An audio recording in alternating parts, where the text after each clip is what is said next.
Yes, yes, yes. It is the Cast Worthy Podcast, and we are back. It is Sunday, April 13th, 2024. I am Big Steve, aka Last of a Dying Breed, on the X Machine, formerly known as the Twitter Machine, joined by EJ and VP today, right at the beginning of the show.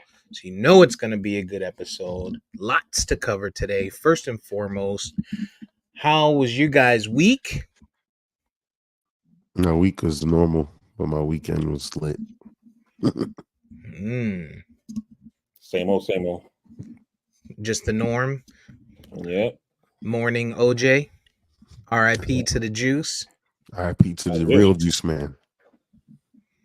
I haven't had OJ in years. I have acid reflux, so I can't drink that shit. Dang. Yeah, well, I fucking love orange juice. Like, why you don't like water it down a little bit? because then it's disgusting.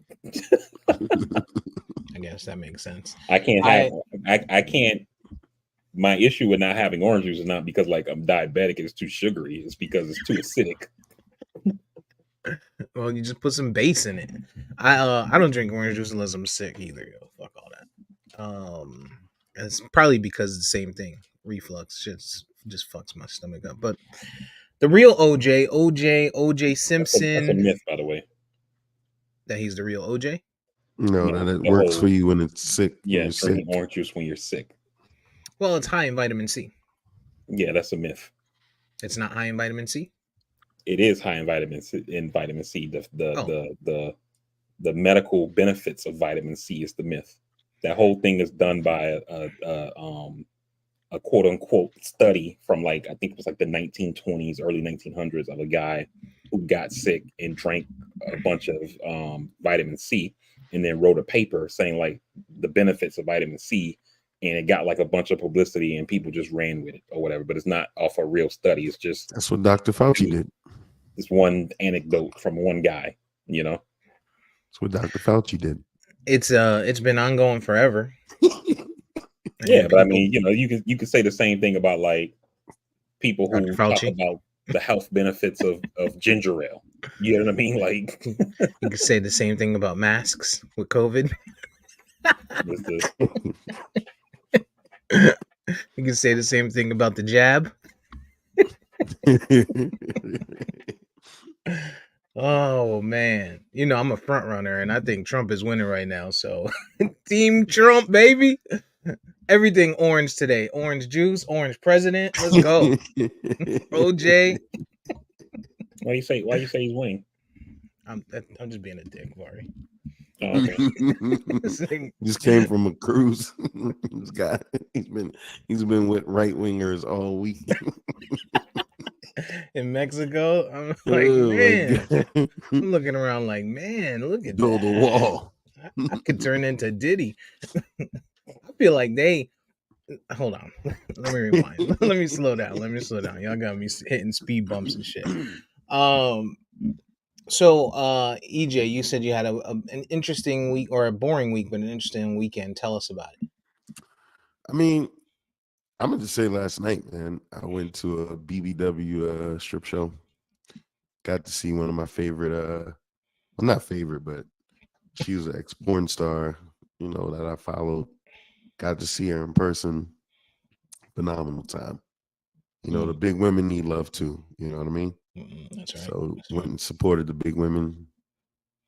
It's a great time, man. Them things was thinging. Things were thinging out there, brother. Things was thinging. Sex workers are still having a great time, despite Joe Biden. As they should. They deserve it. Look, man, work is work. Work is work. And I learned that this week. So I went to Mexico.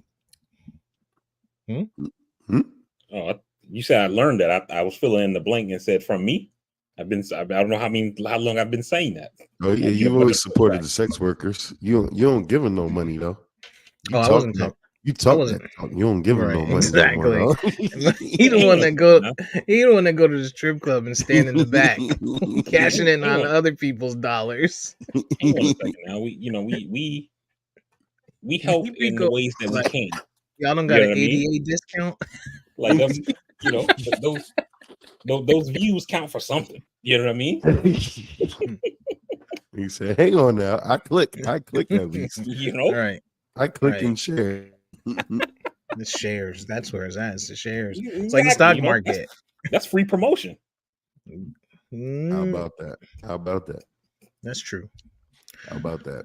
Man, them Uh, things was like 2 small children, bro.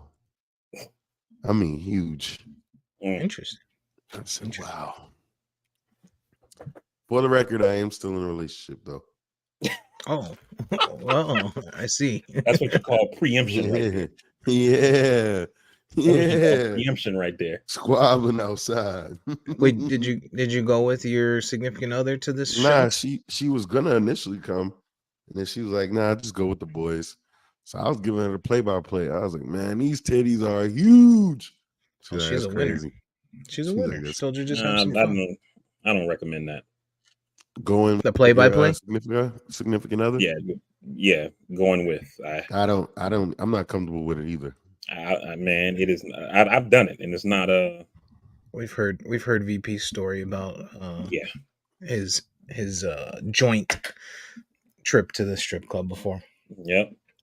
The whole Yeah, time I you just wasn't- like Yeah, exactly. You can only have but so much fun. Like you you enjoy it, yeah, but don't enjoy it too much. Like exactly. right, like you could look, but plus you want honestly when you go if you go to a strip club, and I've never gone to a strip club with my significant other. I've gone.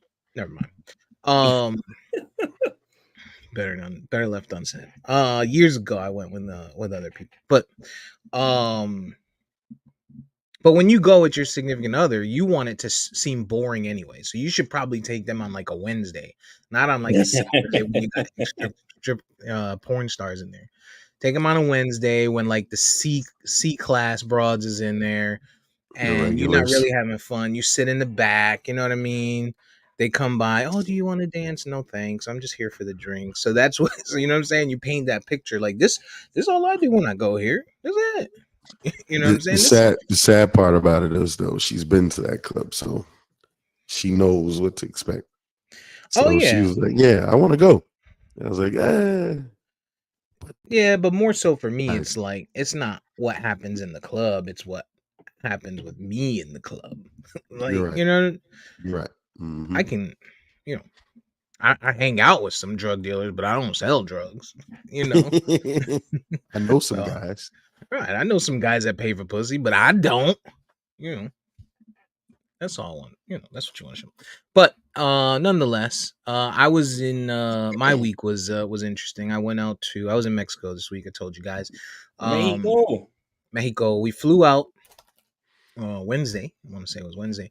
Shout out to the Orlando I was airport. about to say, Steve, like you said I flew out. I'm like, wait a minute, because like I knew you flew out, but then EJ was like, he was on a cruise, and I'm like, you know, Yeah, I know. I didn't know.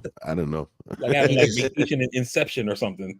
Yeah, he Nah, just I don't assumed that because we love cruises and you love Yeah. cruises that it was a cruise probably. But yeah, no. Yeah, it was actually really cool, man. We went to Cancun. We flew in on Wednesday. Getting through customs there was pretty quick. Usually, you know, I was watching videos on YouTube and motherfuckers was like, "Yo, it's an hour long, you know, wait and shit." But I guess because it was a Wednesday, it was quiet. Like we got right through.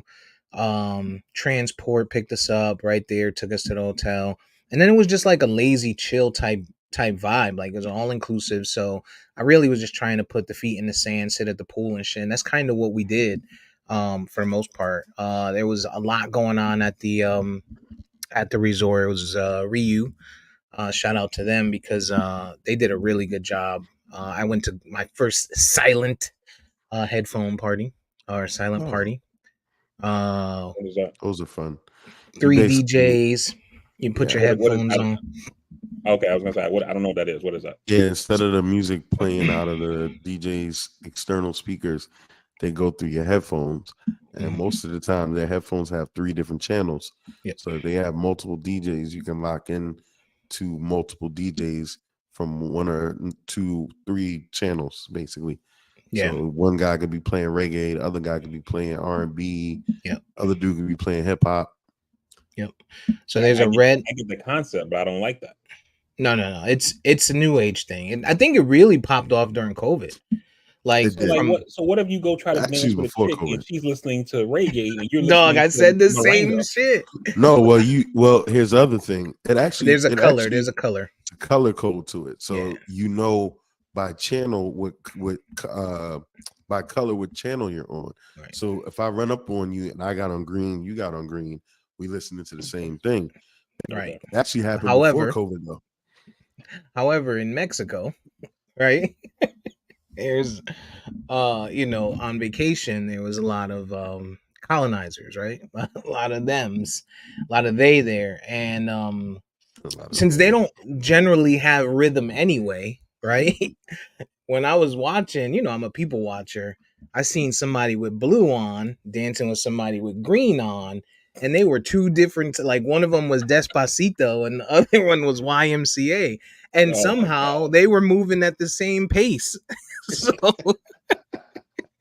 and neither one of them was on beat as I flipped back and forth to the channels because I was like, yo, that was my whole thing when we walked up. First of all, I'd never seen it in person. I've seen them online. And so from a distance, all you hear is like sneakers screeching, like it sounds like a gym, people dancing. And I'm like, what the fuck is that, yo? And everyone's walking by like, yo, they look like aliens. What is going on? And I'm like, yeah, they look crazy. It has to look that way because I'm thinking about you saying it, and I'm thinking like if I was people watching without headphones, it would seem awkward as hell. It did. People just like vibing and there's like no sound or whatever, Yes. I think Until DJs you get one of those big tracks, like you figure, remember, this is a tourist resort. And so they Mhm. put on, and I'll send you guys the videos. So they put on like YMCA or they put on Billie Jean or some shit. And then once people start singing along, now you know what they're all listening to. But it's the fact of getting everyone, tuned to that same channel. It's pretty dope because it's interesting to watch how quickly a crowd can switch and everyone's on almost the same color. Like you have red, green, and blue sprinkled without or throughout, and then you see like 5 people on green, and then it turns into like everyone on green except for like maybe one person on red and blue and shit. And then they start singing and shit and dancing, and everyone's on the same page. So it's pretty dope, yo. It's pretty dope. It was an interesting experience without the headphones, and then I was like, let's just try it, whatever. So we went over like, yo, let's get us some headphones or whatever. And it was actually pretty fun because there's so many songs, right? You got 3 DJs instead of one. And now every 3 minutes you're getting 3 different songs, right? So it's like you're averaging a different song a minute for the most part. And then you don't have to sit and listen to a track that you don't vibe with. You could switch to another track that you vibe with. So it was pretty cool, man. Like at first I was like, that looks kind of crazy. But it was dope. And then even if you're somebody who just likes to people watch, that's even better because now you could just listen to dope ass music. You know what I'm saying? And I don't have to listen to a song that you're listening to, that the group is listening to, that they're dancing to. So it was pretty cool, little silent party. I came up with a theory while I was in Mexico, and it's about Mexican women.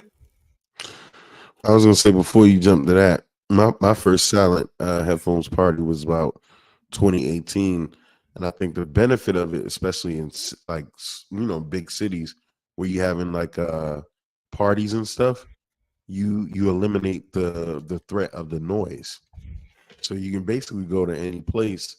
And like in DC, they do a lot of R&B joints, so it's like you can play whatever you want, and people are just vibing. And you ain't got to worry about no noise ordinance or nothing like that because cats are just listening on their headphones and they vibing out. So it's been a pretty good concept for a while, but they stopped doing it. They haven't done it as much since then, but it's dope concept.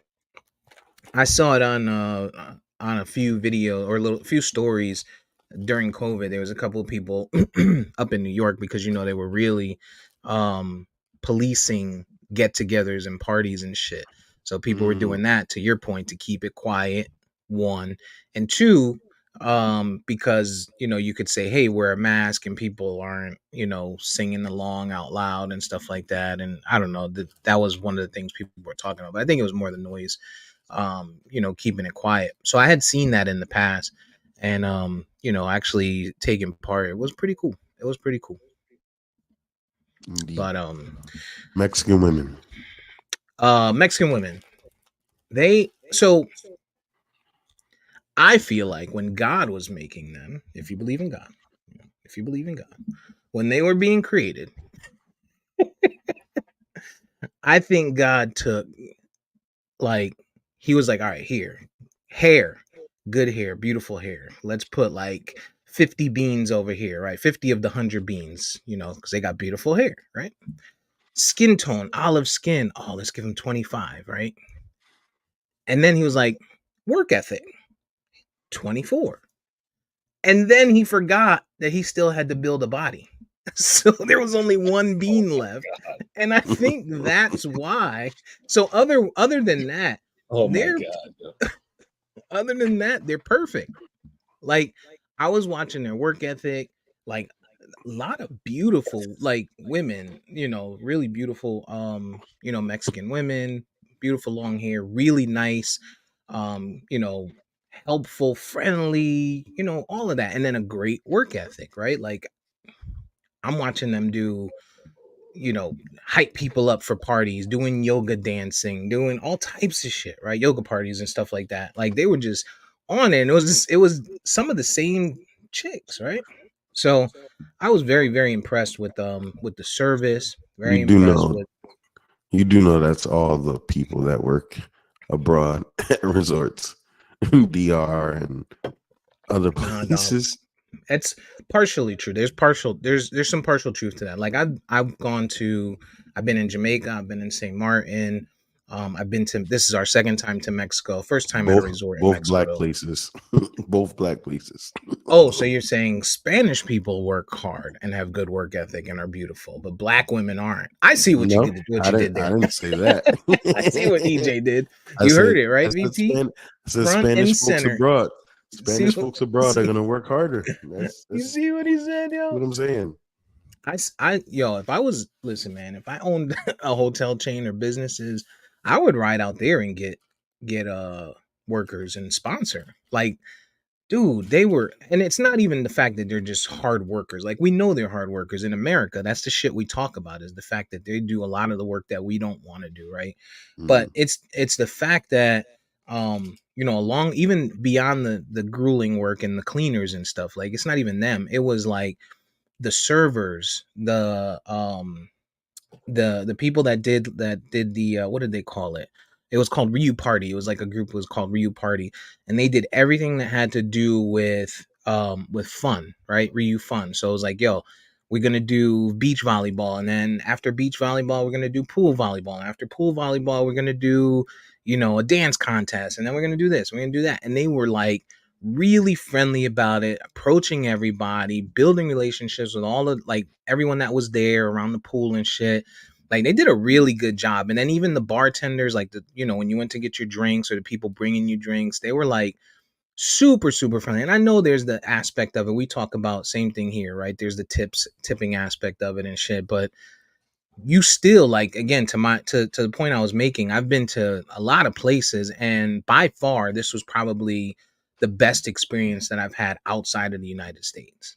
I mean, from cruising to, even when we went to Mexico and we went to Margaritaville and we spent the day there, the people that were there were not as good as this, right? Like, it was a whole nother level, man. This was like a really good trip, top to bottom. They've changed all inclusives. Remember, all inclusives used to be all buffet style type shit. Well, now, like, they have different restaurants. So they still have the buffet style, which was one area to eat at, but then they also had like an Italian restaurant.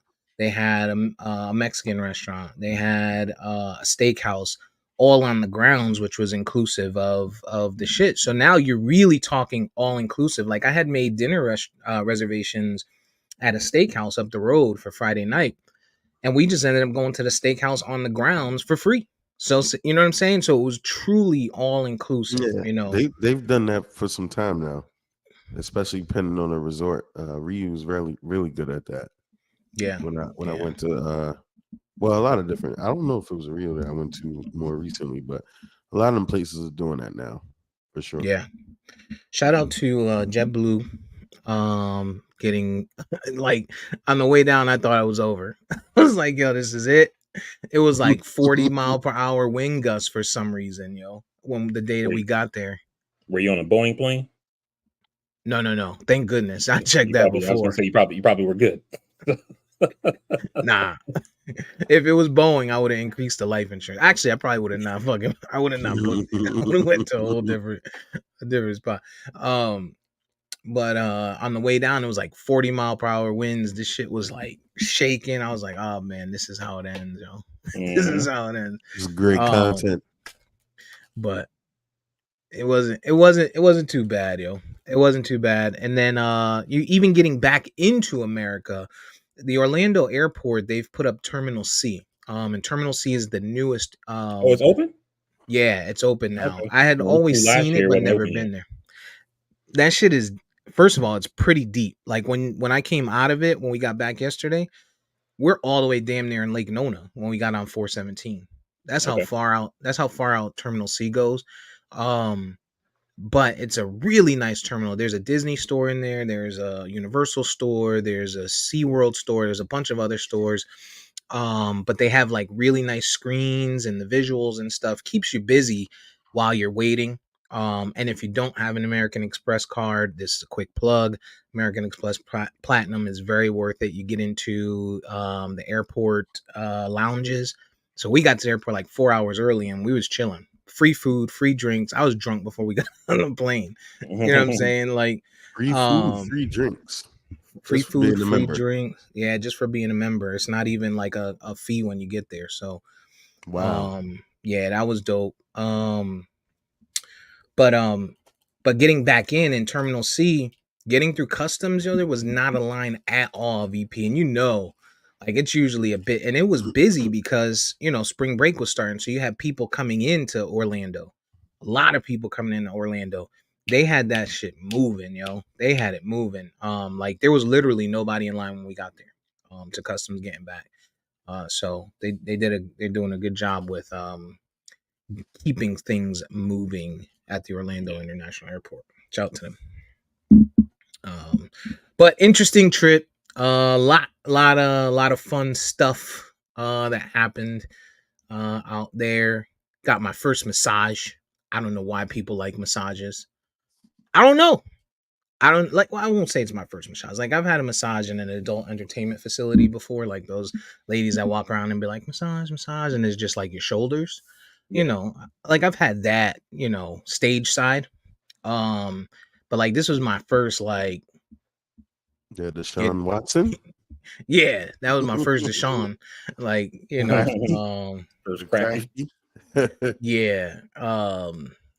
EJ, you would appreciate. They give you the option. I mean, we had a couples massage, so best behavior, of course. But for you, they said up front, hey, you could. This is going to be a turnover massage.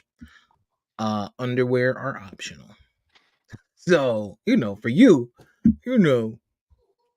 look. But anyway, I did not appreciate it. Like I came out of there, I was in pain. Like putting your face in that damn ring the whole time. Like I stood up and I was like, I almost fell. I'm like, yo, why do people like this shit? I'm discombobulated. I was dehydrated. I think she literally rubbed all my toxins out, Pauls. Because after that, I had diarrhea for the next couple of hours. Like, so I'm Googling online, and apparently after you get a massage, you're supposed to drink a bunch of water to, because it dehydrates you somehow because they're pushing. I don't know what the fuck it is, but diarrhea. I'm like, yo, all right, I'm done. I'm not doing this shit no more. But beyond that, like my back was hurting. Like she dropped her elbow on me. She Yeah. pushing down. I'm like, all right, dog, enough of this. I've told you that shit happened to me. My one massage in Mexico, we did a couples, and they was like, you want a central massage or a deep tissue? And I was like, I just want a central massage. And the lady was like, you want a central massage? Like, you know, like she said it like, why you being a bitch? Like you was a bitch. Yeah, you know what I mean? And so my wife's on the table next to me getting a central massage, and I'm over here getting this deep tissue, and I feel like I'm being fucking beat up or whatever. And we got done, and I'm like, I don't feel good. Like I feel worse than before the massage. You know what I'm saying? Nah, that deep tissue shit is for the birds. I never get that. I never get the deep tissue or the stones. Don't get the fucking stones. That's none of that. They burn you up. Yep. Nah, she was like, yo, there's mild, medium, and deep tissue or some shit. Like there's buffalo wings. So we was like, all right, we'll go medium. You know what I mean? It's not too bad. So then when we finish, she says in Spanish, and I didn't know this, of course, but she says we put a little extra pressure so you guys could feel it. Bitch, we asked for medium. We didn't ask for something between medium and deep tissue. We asked for medium. You know, and she, you know, like she gets massages all the time. You know, she has the fucking hand and stone shit. But for me, this was my first joint, and dog, when I finished, I felt like my shoulder was gonna fall off. She put her elbow in like my shoulder blade and just leaned on it for like 5 minutes. I'm like, what are you doing, ma'am? And I think, you know, they had some cheap oil because it kept drying up. So at one point she's like rubbing, and then it got dry and it felt like rug burn. All right, dog, keep it moving. Yeah, keep it moving. And she wasn't pretty. I agree with you. I don't see why people like it. Yeah, never again. I don't think I'll ever get a massage again, yo. I will, you know, I'll do the shoulder shit, whatever, but I don't think I'll ever do that again.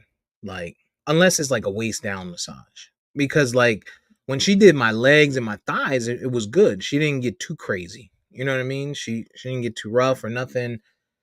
And it felt good. But as soon as she got to the small of my back and going up, it was like she turned into this demon, yo.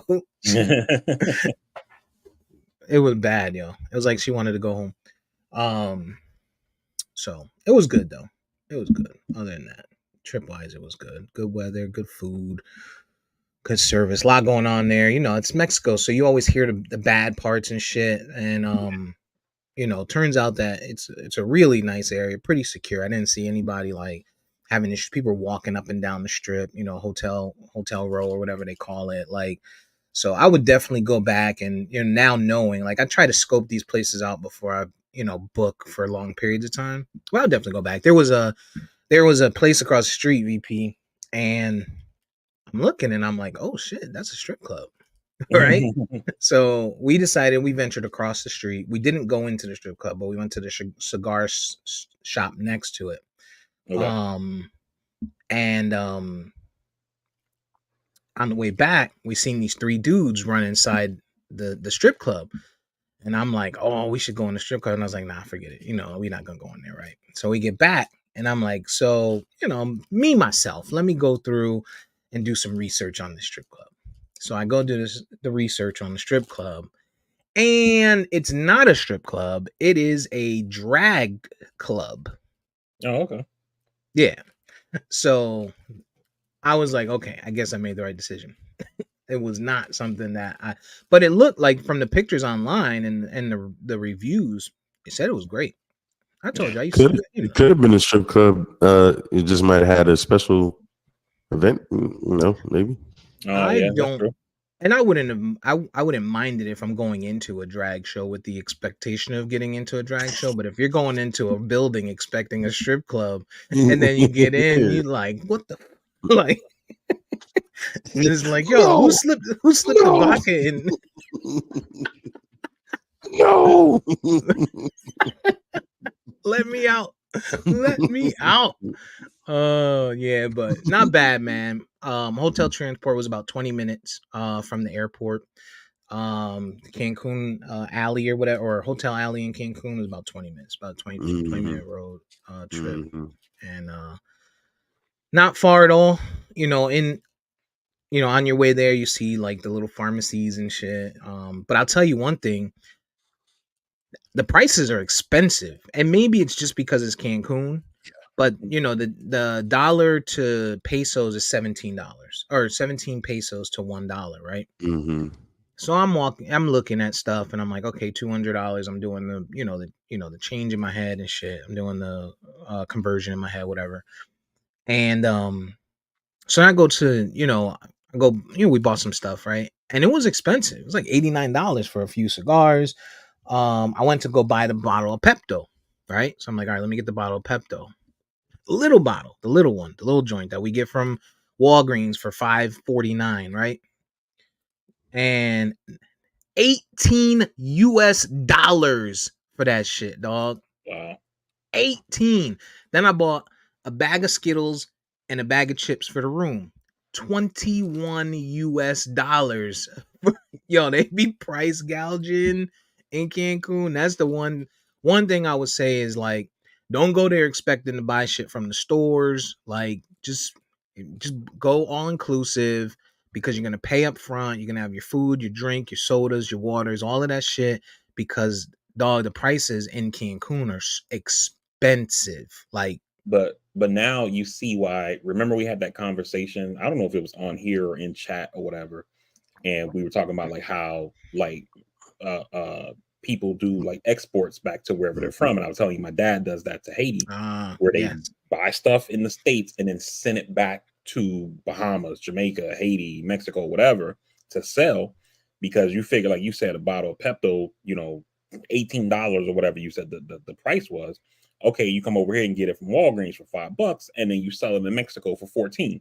You know, so you know people got a deal, and you still made money. You know, good point. And a large part of it is that it is Cancun, because like if you go deeper past Cancun into like Tulum and the places where the ruins are, and then you go into those villages that are off the beaten path.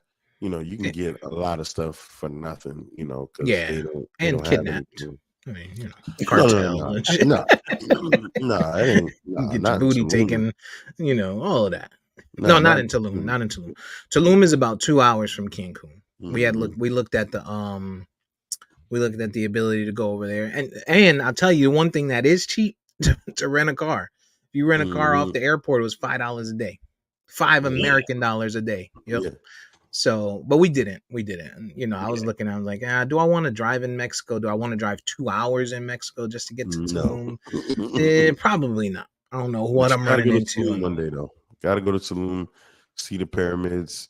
They have one of them out there that you can still climb, and it's pretty high. I did that like. Do I look like I'm climbing a pyramid? Yeah, I tell you, it was pretty interesting to be that high up above the trees and climb up there to see the ruins and see the ancient, you know, Mayan. Maybe I can bring my drone with me and they'll let me fly it, and then I get the same experience as climbing that shit.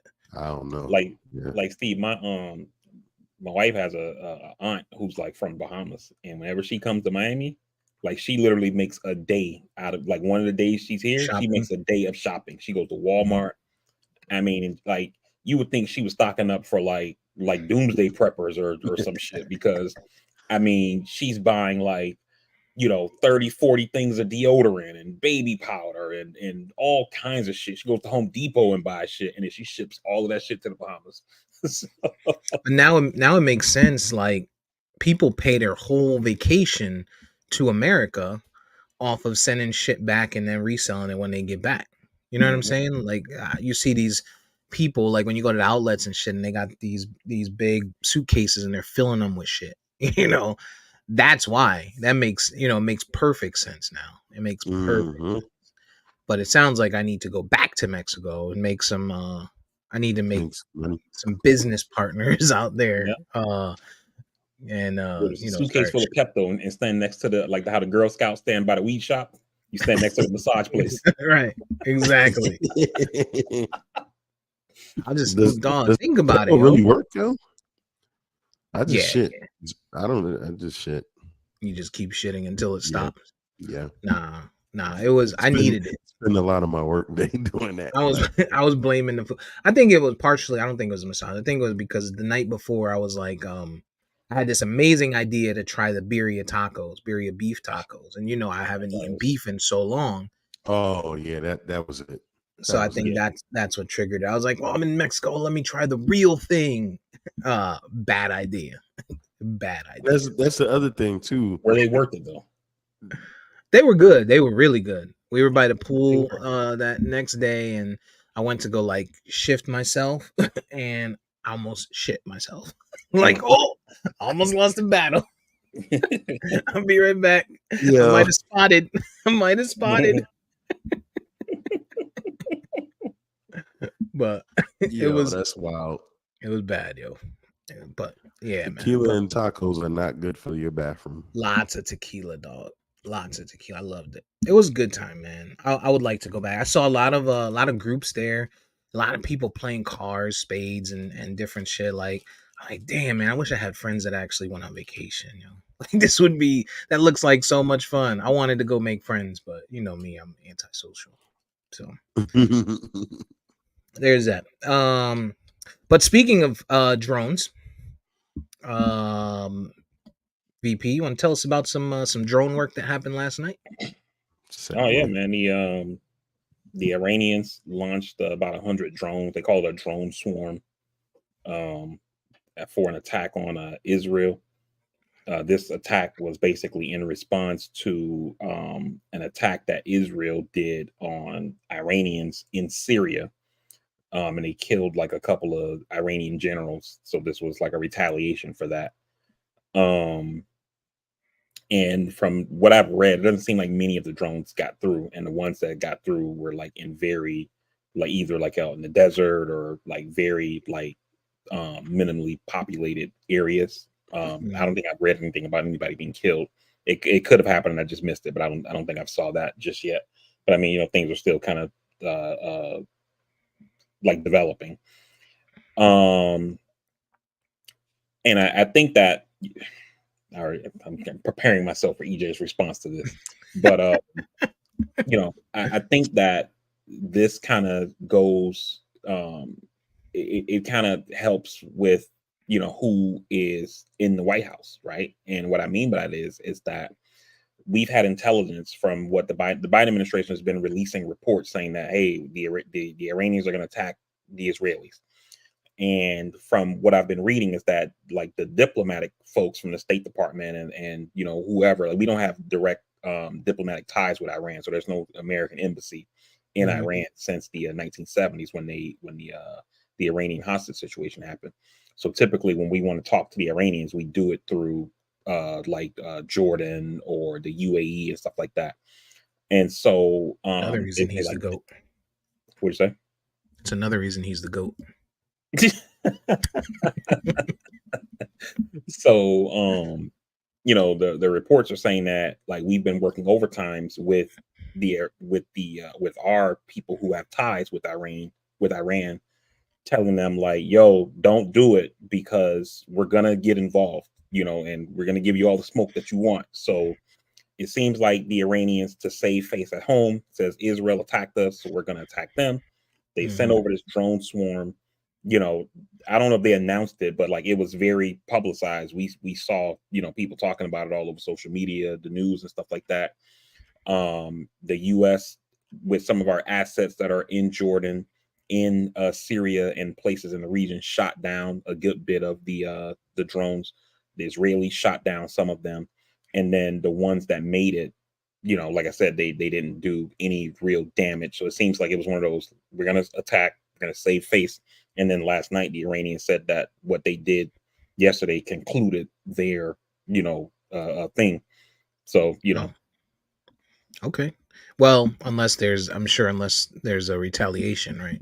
That's what concerns me, is because Bibi or Benjamin Netanyahu, the prime minister of Israel, a lot of people believe that he is prolonging this war in Gaza with the Palestinians because he is facing corruption charges in Israel. He's been indicted on corruption charges. And unlike in the US where like a sitting president can't be indicted, et cetera, et cetera. They don't have laws like that. And he's awaiting trial. But they when they this still letting them do terrorist the attack job. happened, They still letting them do the job, be in the seat. yeah. That's So wild. when the terrorist attack happened, when October 7th happened, apparently this like the Knesset, which is like their Congress, like activated some kind of like emergency war powers for him. And this is allowing him to essentially put those corruption allegations like off because he's busy dealing with this national security situation. And so some people believe that he's prolonging everything with the Palestinians in order to keep those corruption charges at bay. And then now this thing happens with the Iranians, and so some people think that he may try to escalate there too. Essentially, it's like, yo, I'm fighting on two fronts. I don't have time for these charges. I ain't got time to get out of here, dog. Right. Let me work. So, I'm cooking. so yeah, right. And so like basically the law is like, yo, let them cook. You know what I mean? And so we'll see, but that is trash. Yeah, that's so trash. This dude is in need to be removed from office due to corruption, and they've given him war powers to do whatever he wants to do at this point. It's nasty work, and all this conflict is gonna hit us. It's gonna affect us in many ways. yeah. No Many question. And the thing too, though, I think that that hurts most people, right? And this is not just an American thing. I think this is something that happens around the world. Is that it's like people forget, like, this is what we have a vice president for, or a deputy prime minister if you live in a place that has a prime minister. So that way, if something happens, if the president dies in office or is removed from office through like impeachment or like whatever the case, right? There's like a number two to take over. Right. But it's like, people, it seems like they don't understand that or don't even want it for that matter. And so they're willing to deal with something like that with, okay, we got this guy who, and again, these are allegations, he's presumed innocent, right? But it's like, you would think that you wouldn't even want the hint of any kind of wrongdoing or like impropriety or whatever, and they're like, nah, let him cook, you know what I mean? And so yeah, it's bad, man. Yeah, I mean he's indicted, so it's like we found what we needed to find, but they're just like, nah, let him cook. I mean, it's kind of scary, man. It's kind of scary. I mean, it kind of goes. I mean, what we're looking at, we got a guy. I was gonna say, dog. I was about to say the same shit. Literally about to say. And has a good chance of being president. He has a 50-50 shot. I mean, well, he ain't there now. I think it's like 60-40. What do you mean he's not there now? I mean, you talking about Trump? Yeah. Yeah, I mean, he's not our current president, is what I'm saying. Yeah, no, I'm saying, but he's running and he has a coin flip chance. No, I get it. I get it. I'm just saying, at least he's not actually in the seat and indicted. You know what I mean? But no, he will be though if he is elected, right? Because these, like, the only case that Trump, while we're on politics stuff, is that he goes to trial tomorrow. His New York State for the paying off the porn star, the hush money case, that goes to trial starting tomorrow. They're going to start jury selection. And then these other cases, the one in Georgia, the RICO thing, that's not happening until sometime in 2025, just because of how much moving parts that has, and there's like 19 co-defendants or whatever, so that trial is moving very slow. The one in Florida is supposed to start on May 20th. That's not happening, but the judge still hasn't moved the date. But that one likely won't happen until 2025. And then the one in DC for January 6th, that one is on pause right now because that presidential immunity claim that he made is being reviewed by the Supreme Court, which will happen not next week, but the week after next. That'll get the Supreme Court hearing. At some point, we'll get a ruling, and then that case will start moving forward again. So by the time, if he is elected, he's still going to be under criminal indictment while he's the president-elect of the United States. This shit is it's nasty, man. He's a genius, man. Yo, I don't know if we talked about it in the chat, but I don't know if you guys saw the police involved shooting in Chicago of Dexter Reed. So there's a young man, I think 21, in Chicago, and I don't really know too much about it, but it seems like another routine supposed traffic stop. Cops tell him to get out, roll his window down, whatever. He refuses. They try to open the door. They allege that he fired a shot and shot an officer, to which they fired over like 96 rounds and killed this kid. So, they're going to be under investigation to kind of figure out what exactly happened. But I mean, it's just something I say, watch the space, I guess. And you haven't really heard much about it, in national media. You know what I mean? When did this happen? Like March 21st, I believe. Okay. And, I believe that was the date. But, I was talking to somebody yesterday. I forget who it was. And, they were like, yeah, the kid shot in Chicago. I was like, huh? So, I mean, again, national media, in my opinion, has not really talked about this. It really hasn't been on the radar. I mean, I'm not going to say Castworthy Podcast is the end all, know all, but, it's kind of flown under the radar, in my opinion, to some degree. So, watch the space. Yeah, that's those things are. I saw a video I posted in the chat. This was like 2 or 3 months ago, and I don't even know when the video was from. And it was a situation like what you described with this guy in Chicago, where the cop was like at a traffic stop, and the person's like muffler like backfired or whatever, and the cop just pulls out his gun and just starts unloading on this car. Oh, I did see that. And then he's like taking cover and calls it backup. And he's like, I think I'm hit. The people come, they're like, where are you hit? He's like, I don't know. I think it got me in the vest. And they're like looking at and they're like, just chill. We got it. And he's like, oh my God. And he's just, oh man, it was so scary. And I'm like, and this is the thing that this is what bothers me with this kind of stuff, right? And I think it's this mentality of the cops when they do this thing about you heard that saying where they say it's better to be carried by judged by 12 than judged by 12 than carried by 6, 6 pallbearers or whatever, and I think that cops live in that mentality, and so they just do whatever, consequences be damned, and we'll deal with it later. You know what I'm saying? And the thing for me as a person, I haven't been in the military in almost 20 years. And there's times where I'm sitting at home and I hear what some people may think like there's a gunshot. And my wife is like, you heard that? And I'm like, what about it? And I'm like, that's a fire. That's not, like gunfire is so distinctive. It's not like you hear and it's like, is that a gunshot or is that a muffler? I can't tell. Like, dude, it's like, what are we talking about? And these are people who are supposedly trained. You know what I mean? And so, and I'm not saying that the training I received was better than theirs. I had to go to the range once a year to shoot. It's not even like I was around gunfire like that. These people get trained like once a month or maybe once a quarter or something like that. My point is, or do they?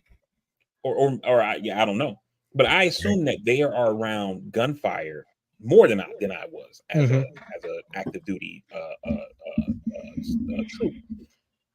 And the fact that they can't distinguish between gunfire and a muffler backfiring or gunfire and whatever it was that EJ said happened in this Chicago case, it's very disturbing, and you have people, it's not like they're unable to distinguish it and it's like they just had a panic attack.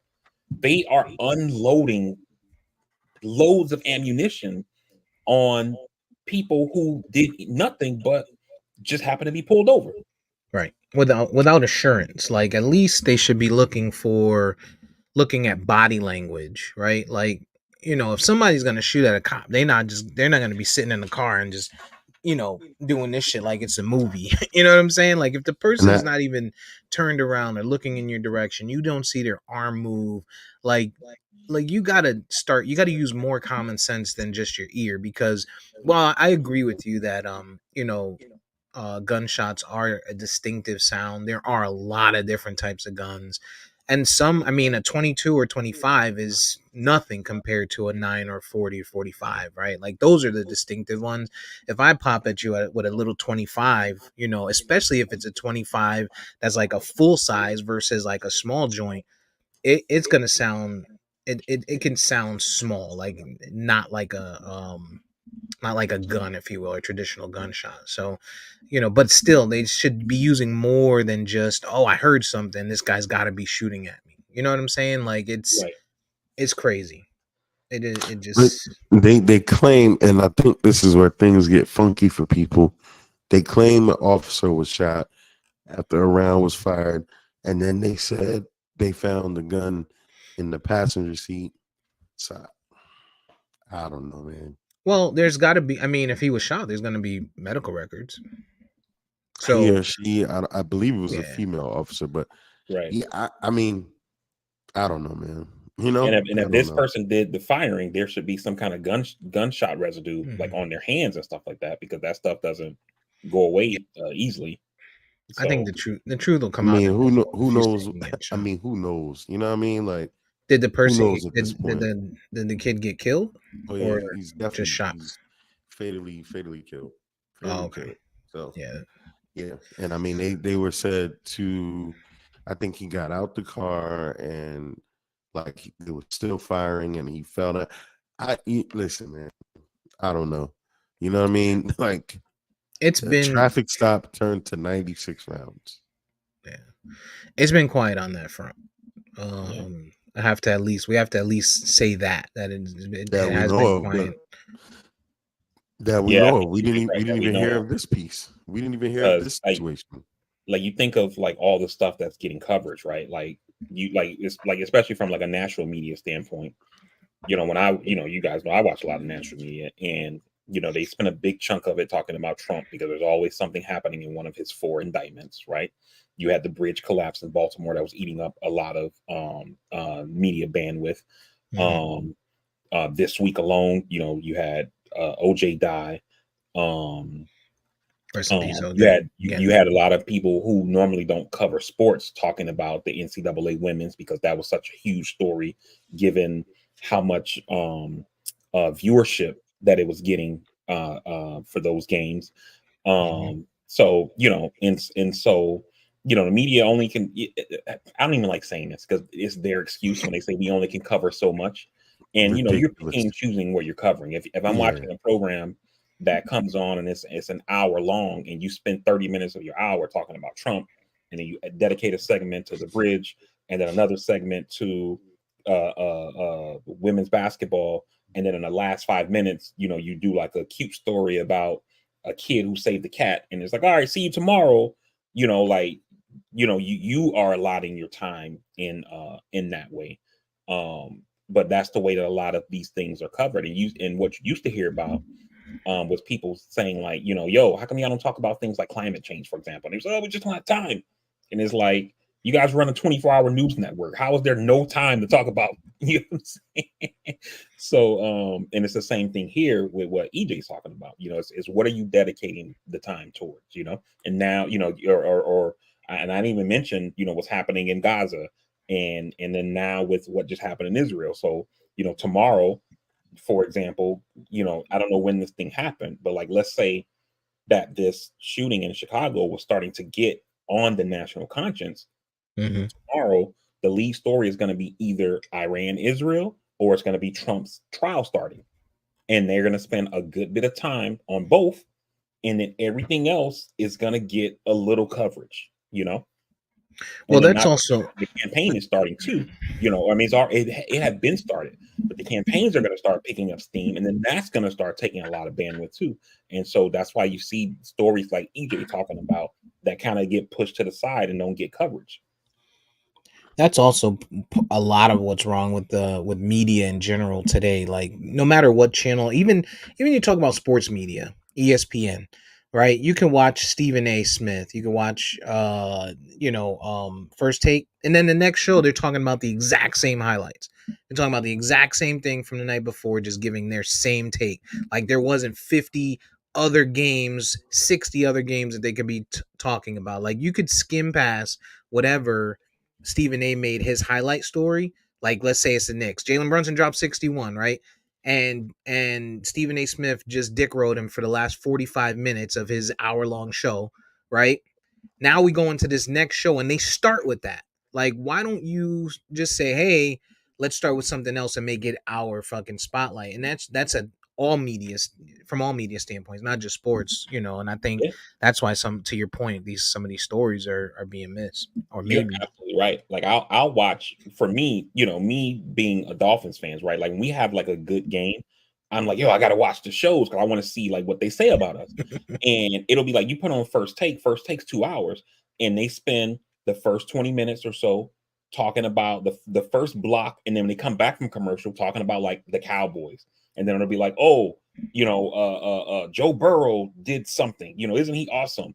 Lamar, you know, boo boo. And then next thing you know, the first hour's over, and then when they start hour two, they start talking about the Cowboys again as if they didn't spend 30 minutes. You know, and so if you are a fan of another team, it's like, damn, I thought our game was awesome. Like, you know, when are they going to talk about it? So, and then they'll tell you, oh, well, you know, there's only so much time. You know, it's like, yeah, but you got a 2-hour show and you spent 55 minutes of it talking about the Cowboys. You know what I'm saying? So, like, that's the, you know, so they pick and choose what they want to cover, whether it's sports media, you know, political media, etc. And they essentially let these other stories just, you know, die by the wayside. I posted in the chat this week about that case in Louisiana that involved those cops that beat the shit out of that kid, you know, and the only place that I've seen it is like on Twitter. I saw it on CNN on Twitter, but I don't know if it was, I don't watch CNN, so I don't know if it was covered on CNN, the network. You know what I mean? Because they probably spend most of their time talking about the things that we're talking about. Right. Shout out to that kid's family, man. Well wishes to them up in Chicago. Hopefully that gets sorted out. Whatever it is, you know, whether it's truth or not, you know, if it's true, the story that we're hearing from the authorities, then, you know, we still hope that they just, you know, get through it. And if it's not, then we hope that they get their justice. That's, you know, so all we can do. It's always going to be, you know, our word versus theirs. But in this one, it seems pretty clear cut. If you say someone was shot from a, you know, law enforcement standpoint, there's got to be a report and there's got to be a, you know, some type of medical record. So if they can't produce that, then I think some heads will roll there. Why do you think Bruce Jenner said rotten hell to OJ?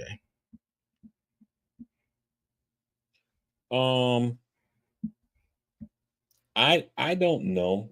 The only thing that I can think of, and this is like Or speculation. good. He didn't say rotten hell. Specifically, he said good riddance.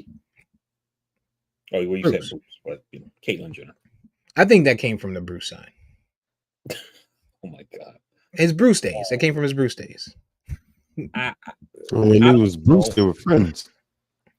So I don't know if like there's something personal between them, but I could have sworn I saw something that said that I think his name was Robert Kardashian, the dad, the lawyer. Mm-hmm. If I'm not, didn't he self-deleted, right? If I remember correctly. I'm not sure if he self-transitioned, but I do know that we know he was part of that case. I thought he played a pretty big part of it. Yeah, he did. And so I could have sworn that I'd heard that he you know, self-terminated, you know, and so maybe like if I'm remembering that correctly, you know, maybe there's some blame there unless there was something like personal between them back in the day. So but I don't know. I mean, it's all speculation for me. Oh no, he died from esophageal cancer. Oh, okay, so never mind on that then. So yeah, so it's probably something personal that we don't know about. Well, remember they came out with that and this was all, you know, allegations, or, you know, not allegations. These were all rumors, right? That Chloe was OJ's daughter. Like, you know, OJ was I remember that. Chloe's dad. And that kind of just swept under the rug. Like she was been out of shape about it and everything on the show, and then it just swept under the rug without any confirmation or otherwise, right? Mhm. And everyone just went on as she's a Kardashian, and you just assume what you assume, right? I wonder if that's part of it, and maybe OJ was smashing what's her face? I can't remember the mom's name right now. I'm just talking about her last night. Me either. Chris. Yeah. I'm wondering what if that's the case. Maybe OJ was smashing, or maybe Bruce, Caitlyn feel like OJ did it. I mean, it could be that they feel that he did it, and I think that's probably They. that's probably one of the bigger tragedies out of this, like OJ situation with him dying. I mean, kind of early. I mean, he was only in his 70s. I think I think 76. Yeah, so that's still kind of early in Black modern men days. ain't early. Yeah, that's true, black men. But the stressed black men. Now that he's dead, you know what I mean? Like, we're not gonna get the answers. He was searching for the real killers. OJ was looking for the real killers. Yeah, that's right. Yeah, he wanted to know. He wanted to know the truth. He needed. I mean, I know he was doing that, or I mean, I know he said that, but it's my attempt at humor. He needed. I know, but he needed the truth. I think we all deserve the truth. Where were y'all when that verdict was read? Do you remember? Like, I remember vividly when that verdict was read and the impact that it had. Like, I think just understanding how impactful that was, regardless of how you feel about it, how people feel about it. That's funny. Funny you bring it up there. This new show for Benjamin's part, new show I'm watching, Diara something Detroit. I forget. It's a BET Plus show, and they actually go back. They actually have a scene where they go back to the verdict and what people were doing, and how they was like in Detroit in the strip club and the reaction. So it's funny. What were you doing in the strip club midday? Well, never mind. Who am I to judge? Who am I to judge? Well, that was 95. Like, I remember I was in class. October 3rd, 95 to be precise. October 3rd, 1995. I was in, I want to say it was fourth period. Fourth period was always our long period because it was lunch. Like, fourth and fifth periods were lunch periods. So for us, fourth and fifth period were long in our school. And because they had to fit everything in. And I was in fourth period, and my fourth period class was math class with Miss Gruce. And everybody was, we were all like, and people were talking about it for, ongoing, and 14 years old. I think I was a sophomore that year. And we came out of the class. Actually, I want to say the verdict was read right before the bell rang. I want to say it was right before the bell rang. Verdict was read, then the bell rings, and then we go out into the hallway. And normally when you go into the hallways, it was chatter. It was loud. Everyone's talking and bullshit, and then talking about where they're going to go to, they're skipping class, or they're going to go down to the store or whatever, just bullshit, going to their lockers. And when we got out of that class, it was like dead fucking silence, yo. It was like the weirdest shit ever. And I think that's why I remember that shit like it was yesterday. It was one of those times that it was like a skip, it was a glitch in the matrix where that just kind of, everybody was just so shocked, surprised. There were people apparently that were happy. Then we went to our next period, right? Because if you had fourth period that class, you didn't go to that day. You didn't go to fifth. You went to sixth. If you had, so on alternating days, you either had your fourth period class, which was a lunch period, or your fifth period class, which was a lunch period. So like block scheduling. Yeah, block scheduling. So we went from fourth to sixth period, and my sixth period class, I don't remember what it was. I think I skipped it, but I remember a lot of conversation after, after the silence in the hallway. There was so much conversation. Then after school, everybody just kind of talking about it. It was interesting, man. Like it was that was a day, a milestone in history, I think, a significant milestone. Just the fact that a black man being accused of what he was accused of was able to beat those charges, And regardless of what the truth was. Whether the truth was he had no part of it, whether the truth was he had a part of it but didn't physically do it, or the truth was he actually did it. Nonetheless, Johnny Cochran, a black lawyer, just got a black man off for allegedly killing a white woman. I kind of had a similar experience, Steve. I was in school. I remember I was actually in my ROTC class, and it was a day we had to wear our uniforms like once a week, and it was the day that we were in uniform. And I remember we were watching they had, I guess, the news that came out that they had reached a verdict, and so the teacher put the TV on, and when they announced the verdict, I remember like somebody in the class, like there wasn't like a big like yell or anything like that, because we were like in class in uniform. We, it was somewhat structured since it was ROTC. But I Right. remember somebody being like, yes, and but you could hear like cheers in the school. Like I went to school in Miami, it's like predominantly black, Hispanic and stuff like that. So there were a lot of people who were on OJ's side there, I remember you can hear cheers like coming from like other classrooms and stuff like that, of people like happy that Yeah. that it happened. I heard a quote this week from Barack Obama actually about OJ, and it was from one of his staffers wrote a book, and they said that Uncle B. Obama said Trump is to white people what OJ was to black people. And Did he was like, Obama say that?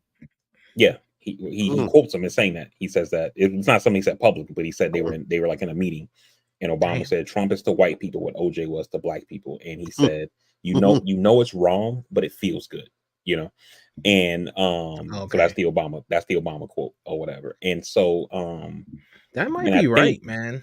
right, and I think to the point that you just made, Steve, that what a lot of white people I think misunderstand about OJ is that I don't think that, I mean, obviously there were some black people who were celebrating OJ getting off, but a lot of black people, and especially black people in LA, were Yeah. celebrating this because you had a police department that was clearly racist. Remember, this is OJ happens after Rodney the King. LA police department beat the shit out of Rodney King, right? And those cops get off.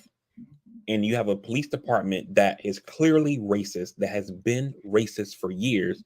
And then on the on the stand, they have a racist cop, who's on the stand in Mark Furman, right? Right. And you see this black man who is saying, I was wrongly accused by this racist police department, and this racist cop. But not only is he saying that, he also has the resources to come at them. Right. Unlike black people who have been accused of things by this police department have in the past. And he's able to give them all the smoke they want. And he's able to hire the best lawyers in America in order to get found innocent. Black regardless of what you think about what actually happened. He was able to afford the lawyering to be able to say, no, he didn't do it. Look at all these holes in the evidence, Yep. And I think that's what black people were cheering, was somebody taking on the system, not saying like, oh, OJ's our guy or whatever. You know what I mean? I don't think it was that, And think about this case, right? You probably don't even know this, Steve, and EJ probably does, or maybe he doesn't. But think about like the things that this case did for just the way that we view things on TV, right? Did you know that the N-word comes from this case? Because when they were playing the stuff from Mark Furman, when they found out that he was like you part mean of on all this TV? racist shit, yeah. So in court, they were saying, "Hey, did you say nigger this and nigger that, hard R?" And CNN was like, "Whoa, what the fuck?" You know. So when they would do reporting on the case later in the day, they started saying, and so here they have this message from Mark Furman where he said, you know, such and such that N-word. And then that's where the N-word comes in our like national substitution lexicon or whatever. That's where that came from with the OJ trial. Got you. You mean the phrase the N-word? Right. Yeah, the phrase the N-word. Yeah. That wasn't in existence until I'm about to say the OJ I'm about to trial. say, Barney, I don't want to be the one to have to tell you, dog. Niggas was But it saying was just nigga that- before that. It was like they didn't know how to talk about it on TV because they were quoting like, oh, here's the court transcript where they're saying Right. Mark Furman said this nigger did this and this nigger, blah blah blah blah blah, and they were like how do we? And so they came up and they just said we're going to replace it and say the N-word, you know, and that's where that came from with the OJ trial. And also nationally though, right? To your point, this was the first time that a police department was on trial nationally, and the first time that someone, a civilian, a citizen, was able to beat a police department in this way, in this manner, of this issue, this crime that he's being accused of. And you know, nationally, this police department took an L. You know, that was the first one of the biggest times you've seen that, even despite all the corruption you've seen in the NYPD, LAPD.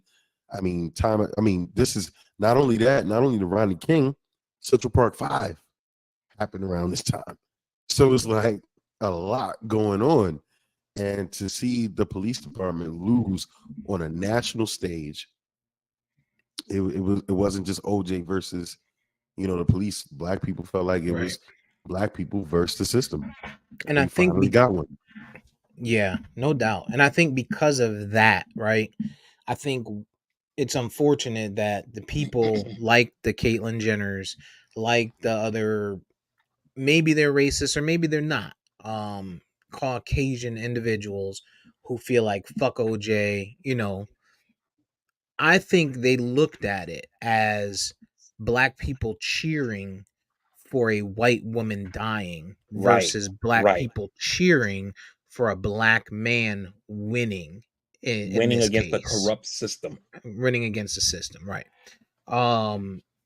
I think that's where a lot of it comes from. And of course, you got cops that stand on whatever side they stand on, that support their people and their groups, right? So, but it was a game changer, man. It was definitely a game changer. And regardless of how people felt about OJ, you just have to understand that that's a mark in history. That's a mark in history that will always be there.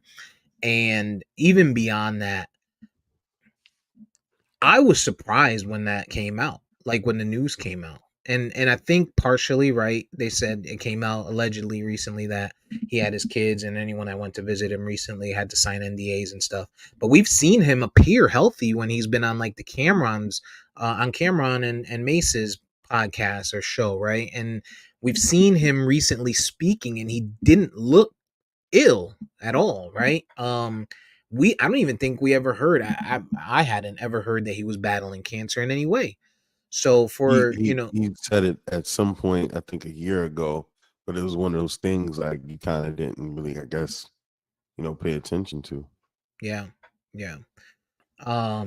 So for him, you know, for it to just come out, like it was just one of those names that you didn't wake up and expect. You know what I'm saying? Almost had a similar feel to Kobe, right? Although Kobe was far beyond, right? I don't want to make it seem like it was apples to apples. You know, it was probably, you know, big old juicy green Granny Smith apple to a little small, you know, grape, you know, type of thing. But and again, a name that you wouldn't expect. You wouldn't have expected to pop up on your news feed as someone who passed away. And I didn't realize he was 76 years old personally. I didn't realize he was that old. You know, and we saw so much in this man's life, like the ups, the downs, right? We saw him as a great football player. We saw him go through what he went through then. We saw him come, get through that and then still get caught up in other stupid shit, the memorabilia case and stuff, and doing time for that. Like, you beat a murder charge and you go to jail for memorabilia. Like, dog, at what point you say to yourself, I'm done? Like, I'm not Man, that playing. memorabilia shit was real. He needed to get his shit back. It don't matter. You know what? You can have it, dog. I'm on borrowed time anyway. He could have been in jail all his time. Like, listen, man. It's like somebody that sees eye to eye with death, man. Like, we've talked about people that have had terminal cancer. We've had people talked about people that have gone into different, not terminal, but that have gone into different areas of their life where they've may not have been on their way back according to the quote unquote professionals, and have gotten back, right? And they live their life like there's no tomorrow. And you see how happy and stuff like that. Like, I feel like you should be the same if you're that close to doing life in jail. After that, like, dog, I'm the happiest, I'm the friendliest. Like, what do you need from me? I'm turning this into a Lifetime Films, like all of that Right. shit. Like I wouldn't even drive over the speed limit after that. Right. Like Squeaky I clean, don't, dog. Yeah. I don't want no smoke. His attorney is trying to block the not Goldman, was it? What was The Brown family from trying to both of them really. Yeah, from trying to get 35 million from his estate from the civil case that they won, which was, I guess, wrongful death. But I'm like, how the hell do you find in court? I mean, law is the law, but law is funny as shit. Like, how do you find someone civilly guilty of that, but not criminally guilty of that? Like, in order to be responsible for that, shouldn't they have been criminally responsible? But yeah, that's what's happening now. It's basically because the standard is different. So in a criminal case, it's beyond reasonable doubt. And the standard in a civil case is based on a preponderance of the evidence. And basically the preponderance of the evidence standard is essentially closer to, is it more likely than not? And so I get it. I get that you get that, but you asked a question, so I'm kind of explaining this to Steve. No, I mean it's still just crazy though. Like, at the end of the day, it's still just crazy. Like, is it likely that he squeezed his big ass hand in that little glove? Like, basically, it's crazy. Well, Steve, I'm sorry. Go ahead, EJ. My bad. No, you got it. Oh, I was gonna say with the glove was, if you watch like documentaries on the OJ case, it's not that the glove was small. The prosecutors were idiots in letting him try it on, because the glove had dry blood on it, so it had shrank down, and so his hand wasn't gonna fit regardless. And so that's why when they was like, well, let's let him try it on, and the prosecutors agreed, his defense attorney was probably like, oh shit, they're gonna got him. We got him. Guys are fucking idiots. But since that, it's been so many like conspiracy. And he had a glove on top of that, remember? Because it had the blood on it. They made him put a glove, like a white glove on, and then put his hands. But it's been so many conspiracy stories that come out where people, it was supposedly some guy who admitted to have actually doing the actual killing and getting paid by OJ.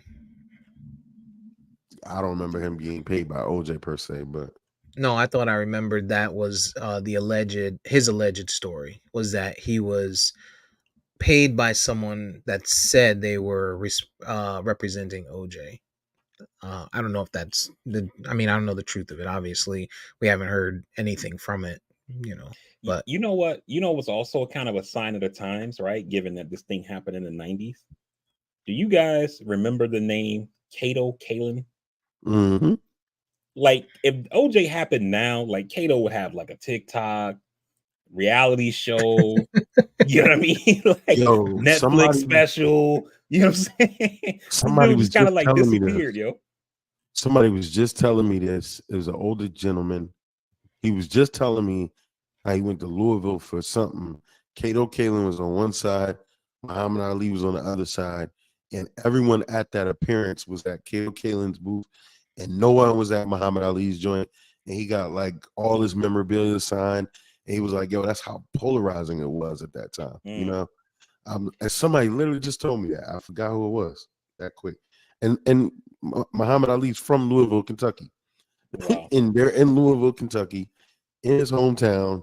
No one wanted to see Muhammad Ali. Everybody wanted to go to the other guy. So it's crazy. Yeah. Somebody just told me that. I forget who it was. Shit, if I saw Cato, I wouldn't even recognize him. I don't even remember what he looks like now. Well, he's still alive. He's still alive. 65 right now. Yeah, man. What else we got going? Oh, Drake against the world. He should go on Love Is Blind. Chill out. Dog.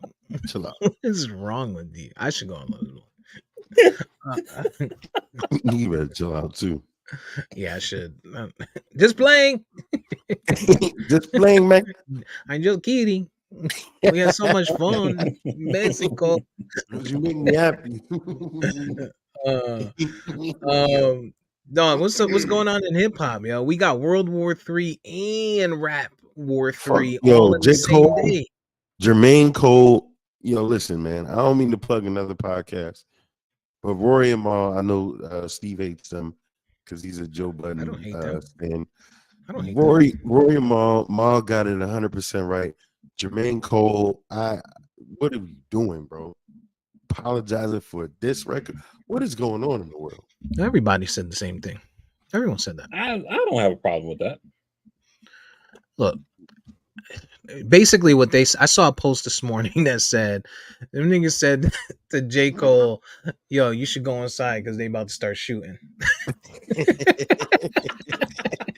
Hey, go in the house. They about to start shooting out here. Cole was like, all right, yo, y'all have a good night. The street lights is on. I'm out. So this is why I don't have a problem with EJ. Like, I get the point that you're making and that Steve made and the stuff that's been said in chat and stuff like that. But like sometimes, man, you know, like people, like we've talked about in not just us, but like people in general have talked about like some of the stuff that's happened with Kanye, like after his mom died, you know, where it seems like he changes, right? And Cole said in that apology, like, yo, like I haven't been sleeping well, you know, you know. So maybe it's him saying, hey, when I did this, I wasn't myself, you know, and so this is not me. And I'm gonna be the bigger person here and dead this shit before it becomes a thing, because this is not who I am as a person, you know. And I don't see a problem with that, with a person recognizing, you know, I get it from a hip hop standpoint that it seems like, yo, what the like, yo, you're a bitch, but he made a 7-minute diss track before he felt that. Well, less than 7 minutes. It was only like 4, but he called it 7-minute drill. It was only like 4 minutes. He the thing for me, right? Like, he didn't say anything that I feel like was like, if he had gone at his spouse or his parents or his kids, or, you know, made like physical threats or harmful threats to him, like, I feel like, okay, you should, this might weigh heavy on you. You can't sleep well. You're so stressed out. But the fact that you just basically was like, yo, I'm better than you. It's like swatting a fly. If I really come at you, your albums is trash. You know what I'm saying? I don't think personally, right? And everybody's different, right? But like, that just seems like it's not enough. And even still, after the apology, now he's even taken the track off of streaming services, which is like next level to me. I think really personally what happened is, I think Drake sent his diss track to Cole, or spoke to him about it and was like, yo, hear this, hear these, right? And start playing in the background or something. And Cole heard the angle that Drake was going to take, and he realized, oh, okay, you really about to set it. Like, I was looking for rap beef. You looking for beef. And so then he was like, all right, well, before that happens, let me go ahead and get out of this, because that's not what I'm here for. And that I can respect. I can respect if he would have just said that. Like, if he even comes out and says like, yo, y'all hear what this nigga, you hear what Drake said? I didn't want to be part of that. Like, if he said that now, I would respect him more than what happened before. Because dog, Drake is no holds barred right now. And I feel like this is his first little slap on the ass, because really we're talking about we're talking about Drake coming back nuclear like this, semi-nuclear, and all Kendrick really said was, "It ain't a big three, it's just me." He didn't really say, "Yo, Drake, you a bitch. Yo, Drake, you this. Yo, Drake, that." Like Pusha went harder at Drake than Kendrick has so far. You know See, what I'm saying? this is where I was gonna go, because I think this is what happened, right? Is that, you know, Drake did the thing with Meek Mill, right? And people were like, "Yo, like this dude, like Meek Mill ain't been the same to me," you know. No. Yeah, I mean, like I I remember Charlemagne said when he listens to I can't think of the name of it right now, but the track where he's like, "Hold on, wait a minute, y'all thought I was finished?" Dreams and Nightmare. Charlemagne was like, "Yeah, you done. Like it's a wrap." Yeah. No more waiting any more minutes. So you know, so Drake had that. Then the thing happened with Pusha T, and he came at it the same way he did with Meek Mill, and Pusha T was like, "Nah, dog, like, you know, I'm about this. I live Yeah, this. I'm about this life." I'm You from know, these and so streets. I think that made Drake say, "Oh, okay, so it's no more, you know, like warning shots." You know what I Mhm. mean? Like you know, like he comes with a gun. I'm coming with a bazooka. You know, You know, like you right. It's like when it's that hit me first mentality. You know yeah, what I'm saying? Ain't no more of that. When you get to a certain age, you realize hit me first was up to 11, 12 years old type of shit. That was like the neighborhood. Yo, you hit me first, put my shoulder there. If you tell someone today, at 30, 40 years old, not even shit. Once you hit 20, 25 years old, if you say hit me first, especially to someone you don't know, it could end catastrophically. yeah. And you're probably right with that. Drake was like, all right, I can't do the hit me first shit. So that's probably what happened there. Is like, you know, But Drake did was y'all like, hear? no more warning shots. I'm coming with fatalities from step one. You know, Right. So did you hear the final mastered version of Drake's diss? Nah, I didn't hear it at all. Oh, okay. So VP yesterday, there was the early version that leaked out, and that early version came out. It was not finalized. It wasn't mastered, and everybody was like, "Yo, is this AI or is this really Drake?" Because it sounded whack because it wasn't mastered. It was just, you know, when you hear someone spitting maybe over a beat a little bit, but not right, like, you know, it don't sound as good as when it's finished. And there was additional stuff that was added to it, but he said his part, and I'll look for it because I thought I had pulled it up. Actually, I thought I had put it in the chat yesterday. I think this is it right here. That was the fake one. And then this is the real one. I think this is the real.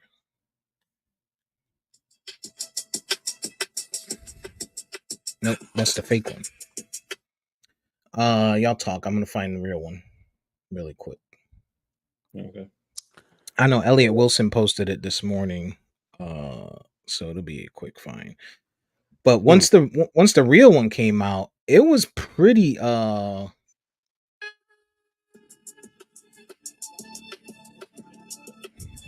he just like,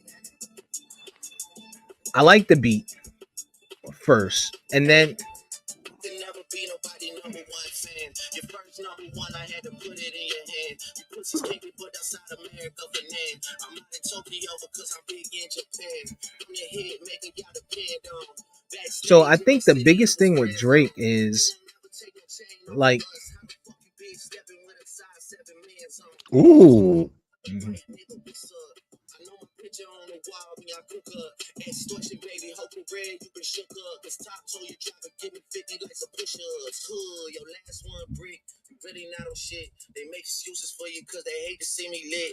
And that's what everybody says about Kendrick. The way you doing flips, bitch, your pants might rip. You better do that motherfucking show inside the pity. But won't.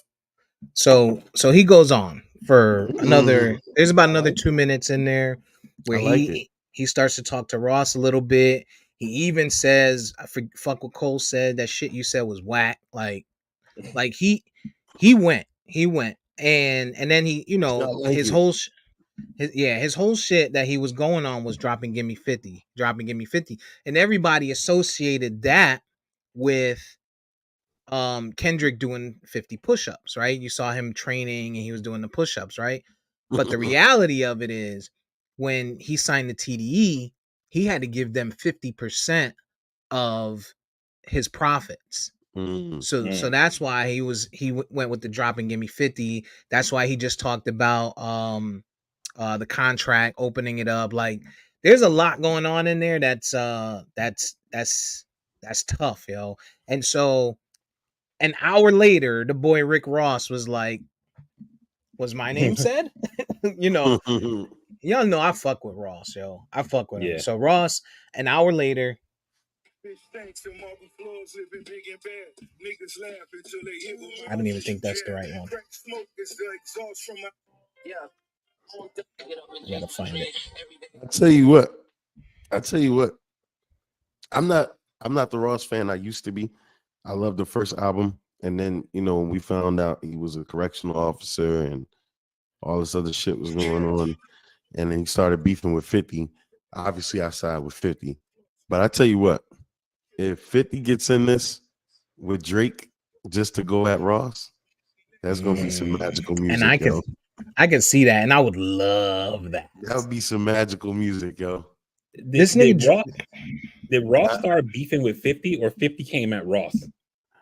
I feel like Ross shot at 50 on the low, and then it went back and forth. But I really can't tell you how it started.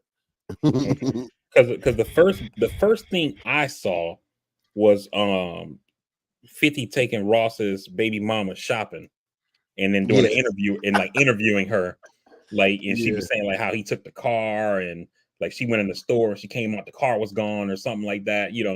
Like that was the first shot I remember him, but I don't know if anything happened before that. Well, I think what happened was Ross, remember 50 had the problem with Fat Joe. Okay. And he had the problem with Ja Rule, and then Fat Joe made the track with Ja Rule, right? The New York track. So he had a problem with Fat Joe. And then Ross started associating himself with Fat Joe. And I think that's when it started, right? So I think 50 was like, yo, I'm warning you, stay away from that, right? And then Ross dropped that track, Mafia Music. And that's where he talked about 50's ex. Okay. All right. And then that's where it escalated. Like, and you know how 50 is. Like, once it's up forever. It never stops. I mean, surprisingly, he got right with Fat Joe, but like Joe is one of them dudes that you just get right with. You know what I'm saying? And they had street. I mean, that shit was real in the street. And that's the thing. For Terror Squad, also at Murder Inc. and G Unit, that shit was like real in the street. So that shit needed to be stopped. Like, it needed to be stopped. But I would love that. I would love for 50 posted Drake on his story and basically was like, yo, all y'all niggas y'all got handled by a light skin. Right? And so with that, I think 50's inviting it. Like, I don't think 50's like, all right, I'm gonna jump in, but I'm gonna go ahead and put my hand in here. And jab. Should a stray fly my way, just know that it's lights out, because there's no coming back from that. Now you in a 3-year beef. Now you're in a big ass war. You know what I'm saying? This is like the whole Iran shit, right? Like, y'all can get that shit off over there in Gaza, but don't play with us. And Ramadan about to come to an end. All right. Is 50 still making music though? Like, he still makes tracks here and there, especially if it's, that's what I'm asking. I'm wondering if that hip hop muscle is still exercised. Nah, he's still now with 50. 50 was very smart 50's very smart in supporting young artists. So like when the Baby came out, Lil Baby came out, just various young artists, he helps them get on. He's helped them do different things. So he stays relative, and like for the different power shows, he makes the music for that. And he puts like, the local artists Like when he does the Force show for Tommy, the theme music is with a local Chicago rapper. You know, so Okay. he's smart. He's very smart about that shit. He stays very relevant. He's very smart about that shit. Plus, he just did the tour. The tour was, and he Yeah, had all of these young acts on the tour. he just did a big ass tour. But if you think about the if you put it into like Marvel standpoint, right? Drake is already Thanos. Drake is Thanos. Pusha T is probably Iron Man, whatever, right? And then you start throwing all the others in there. So now you got Thanos already against these guys. If Thanos had just that much help, I think he wins that fight. And I think that's what 50 could be for Drake. Like, I don't think 50 has to be 2000s 50, like, but like when he put when he basically ended Ja Rule's career. I don't think he has to be that 50. But then also you have to think about with 50, the difference is, remember, 50 don't care. Yeah. If it becomes rap beef with 50, now he's pulling out all the punches. There's nothing that's off limits with this guy. Very much like Pusha T, which is again why people still say Drake lost to Pusha, which I think he did also. lose. I think he did also. Yeah. It's the That was bad. ability to just go out and be like, yo, there's nothing off the table here. And I do feel like Kendrick will be back.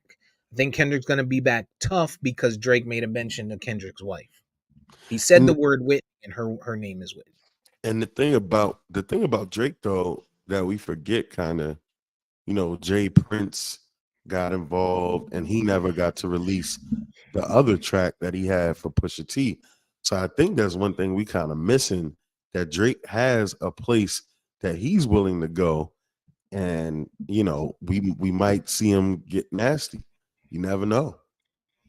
I mean, I remember the whole Jay Prince dynamic in the Drake Pusha T thing, but I don't know. I mean, I get it. I get like who he is and the respect that people have for him and that kind of thing like that, But man, Pusha T said some shit in that diss that I think needed to be responded to. It's like regardless, like regardless of who stepped in and said what, you know what I mean? Like, no, I get it. Here, so with Drake, the biggest challenge I think that comes with Drake is similar to like when LL and Cannabis were beefing. You're beefing with a megastar. You're beefing with a guy who has the ability to take his diss track and it show up in the club all fucking summer. Like, it's April, dog. Q2 is just starting. We're saying spring, people are going to start coming outside up north. People are going to start coming outside in the Midwest. Windows is going to be open. People are going to be at the park. And Drake has the ability to make a track that's going to bump because he's a megastar. And now you're getting dissed while people are driving by the strip or people are driving down the street and everyone's hearing it in their neighborhood. And now it gets in the clubs. And now it may even make radio, right? If it's the right track. Like, that's the hardest part about beefing with this guy. And now you got everybody is a target. Ross is a target. ASAP Rocky is a target who he didn't even address on this track. ASAP Rocky. Well, ASAP was on Future's album that came out Friday. Oh, and the new one, the re-release. he basically was like, yo, I fucked Drake's baby mom before him. Wow. Before you had your son with her. Like, but Drake say the same thing. Like, he smashed Rihanna before ASAP got there. So basically. But I think Drake is right. I mean, and me and you, Steve, have been critics of Kendrick. I think they really, this goes to show you, and VP used to say something about, people's peers judging them kind of, right? Like, this goes to show you what Kendrick's peers have been actually thinking about him for years. They've been like, dog, your shit is a little overrated, my brother. Like, your shit is a little boring, my brother. Like, yeah, like, and it's crazy. Like, it's just crazy to hear that his peers actually felt that way. Like, you know what I mean? Me and Steve have said that for many times, but right. And now you got two of them saying it. You get two of them saying that. Two of these artists of that magnitude saying that. You can't just tell people they're haters. Nah, this this is how motherfuckers really feel. They was like, yo, your shit was overrated, bro. Like, you had one good album and they gave you the other ones. Mhm. That shit's crazy. I told you, man. I think I said it last pod or maybe the one prior, but people gravitate to whoever's hot out of Cali at the time because it's just a different sound and they're trying so hard to put Cali on the map. So we had it. I mean, fortunately for Dre and Snoop, they actually ran with it, right? But then you had like The Game come through, and while he had his first album was fire, I think his reign was much longer than it should have been. He gets a lot more credit than what he should have. And then of course he attached to G Unit, which was, magnificent. That was a perfect marriage. Nipsey Hussle came through, and rest in peace, Nip. But sometimes they put him on this pedestal. Yeah, it's like way too. He's way up there, or way inflated. I don't want to be the bad guy. You know what I mean? I don't want to be a bad guy. But if he didn't get killed, I don't know if and again, rest in peace to him. If he wasn't transitioned, I don't know that people would have the same outlook. I mean, I appreciate what he was doing for the community, and that can't ever go unsaid. That's important. But that is not art. Sometimes your good deed doesn't always translate to the art. You can't say that his art is good because of what he did on the outside. Yeah. And then try and take away, our guy Robert Kelly's for what he did on the outside. Like, I just think you can't, your comparisons are wild. Yeah, they are. They are. But I mean, I get what you're saying. You know what I mean? And I believe I get it too. I agree with the Nipsey Hussle thing. Is like, if he wasn't unalived, like I don't even think he would be regarded as like this artist that he is today, because he wasn't like that. Yeah. So I think that's kind of what happened with Kendrick, right? Kendrick came in spitting flames in different areas, and they were just like, all right, listen to this album. This is magic. But if you really sit down and ask somebody, yo, tell me something that he said on half of those albums, they're gonna be like, oh. You know who else I feel that way about? It's gonna be a controversial take, but Steve, I know you're probably gonna agree with me. VP might as well, I don't know, but I feel that way about Andre 3000. They always put him up there to be because he's eclectic, top 5, all of this, but I can't remember a bar or a song of his just by himself where he said things that move mountains. Like, give me a bar outside of the what's the song, the International Players Anthem. I think I like his verse on the Walk It Out remix. I thought that one was pretty cool. Walk it out like Usher. If you say real talk, probably won't trust you. But even Jesus had 12 disciples on it. Like, I thought that verse was pretty cool. I mean, he has a couple, but I'm with you. I don't have him as a top 5, and a lot of people do. A lot of people have him as top 5. Top 5 is ridiculous. But Andre 3000, he can flow. No, I ain't saying he ain't got bars. What I'm saying is, I think, and again, it's that word overrated that people have a problem with. Yeah. Where you say overrated, it's like people think you're saying they're trash. That they're bad, right? But I think he's overrated. I hear what you're saying. And the reason I kind of looked the way I did when you said that was that, like, I hadn't heard these conversations about him being top 5, because I think that's ridiculous, But I think he's a very good artist, a good artist. But yeah. I wouldn't even put him close to top 5. Yo, people got him in. I'm telling you, people got him in conversations. There is a lot of people. Nas's, the Jay-Z's, the Rakims. I mean, those people shouldn't be listened to. When you talking about Rakim, right? This guy was rapping in 85, 86, 89, right? You talking about a dude that we can accredit to changing the way rap was being done, right? Like, and then when you talk about a Nas, you talking about a dude that was 19 years old that made one of the critically acclaimed, one of the best albums of all time. Outkast, one of the best groups of the South. I mean, you got Scarface, Wayne, I mean, you talking about a group that came out in the time where they put on for the South and they changed the game. But then you talking about a dude that's top 10. I can't remember one thing by himself that is, I'm gonna be really remembering his lyrics about. Like, I can't quote a bar that just sits with me from Andre 3000. Now, That's all I think time. you're being a little bit. No, I'm just saying. I'm just You're saying. Overcritical. Yeah, because I mean, When you talking a about bar, like putting you don't somebody remember in the Miss Jackson song? That's probably one of his top tracks. I remember the hook, but I ain't. It's nothing that. I'm sorry, Miss Jackson. My intentions was good. I wish I could. Abracadabra. Come on, dog. You don't remember that? You're not even saying it right though. That's what he said. My point is, when you talking about somebody top 10, That was a good talking version. about something that's etched in your brain, like Lil Wayne. I'm pretty sure you know some Wayne shit though, right? VP, you can give me some Wayne shit. He knows a lot of Wayne shit. Don't get him started, please. That's my point. Like, I mean, he got some shit. I'm just saying, like, you talking about top 10 GOAT conversation, and I mean, VP, you haven't been in these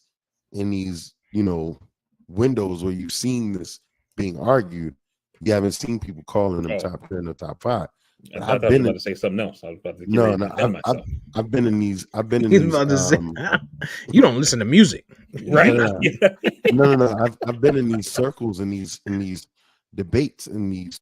I've watched, the argument for people to be like, "Oh, he's top 5, top 10 all time." No, like, not even top 10. He's a good lyricist, I think, but he's not top 5, top 10. That's ridiculous. Yeah. I like Andre. I agree with you. I agree with you 100%. But nonetheless, I think that's what happened with Kendrick, right? Kendrick is, he's a West Coast guy. He's gonna keep the West Coast alive, but he flirting with a fireball right now, and I think what's gonna benefit him a little bit is that Drake is gonna have to be addressing a lot now, because now Ross fucking dissed him back quickly and expeditiously, and Ross was very direct. Ross was like, yo, he was like, yo, my boy, you went and got that 6-pack surgery, and now you're flabby, and that's why you be wearing them outfits at your shows. He said you went and got your nose done because you ain't want to look like a nigga no more, like your daddy. So you wouldn't have your daddy's nose. He was like, you was just another white boy that Wayne brought along. Like Ross threw some fire. What if Weezy gets involved? I want to see Weezy get involved. Weezy need to get active, yo. I would like him to. I don't see it, but I would like him to.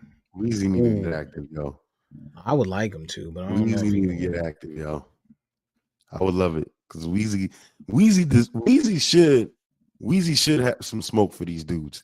He should have some smoke for these dudes. The thing with Weezy is the older you get, the more you appreciate him. Yes, because like to me, he was always trash. No offense to Weezy. He wasn't good to me until. Let me take that back. Let me take that back. I don't want to call him. I don't want to say trash. I don't want to say trash.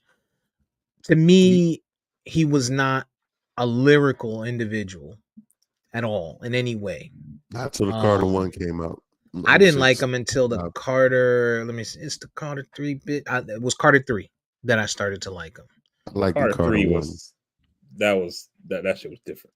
I think it was Carter. Like him not being man, y'all are before Carter 1. When Hot Boys came out, like you could tell Weezy was the lyricist, yo. Stop it. After you back it up, then die. And what? Driving like, stop it. Because you only know the stuff that was on the radio. Like I had the albums, yo. You know what I mean? Like I've had all the Lil Wayne albums from the first one. Fireman. All right, stop. Anyway, I appreciate him a little more now. And baby starting mid-time and starting then flossing Lamborghini, sitting on borders with 2 more in my garage with a blue and black Ferrari with Nintendo and Atari. Man, I swear the car is awesome. Boom, sorry we lost him. I'm back. I pull up smelling light cognac and dime sacks. I leave in a Hummer. Hour later, I'm flying back. Private jets about to land. The ladies fall out when I let them touch my hand. Okay. Carter 1 was my thing.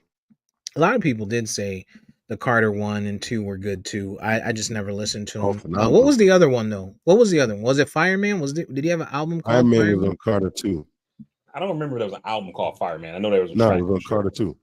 There's an album where he's standing and it looks like there's flames, if I remember Carter correctly. 2. Was that Carter 2? Yeah, I believe so. Okay. It's got to be 2 or 3 for sure. Well, Carter 3 had 1. the baby. No, it wasn't Carter It 2. was Carter. It had Yeah, to be 3 is Carter the one 2. with the baby on it.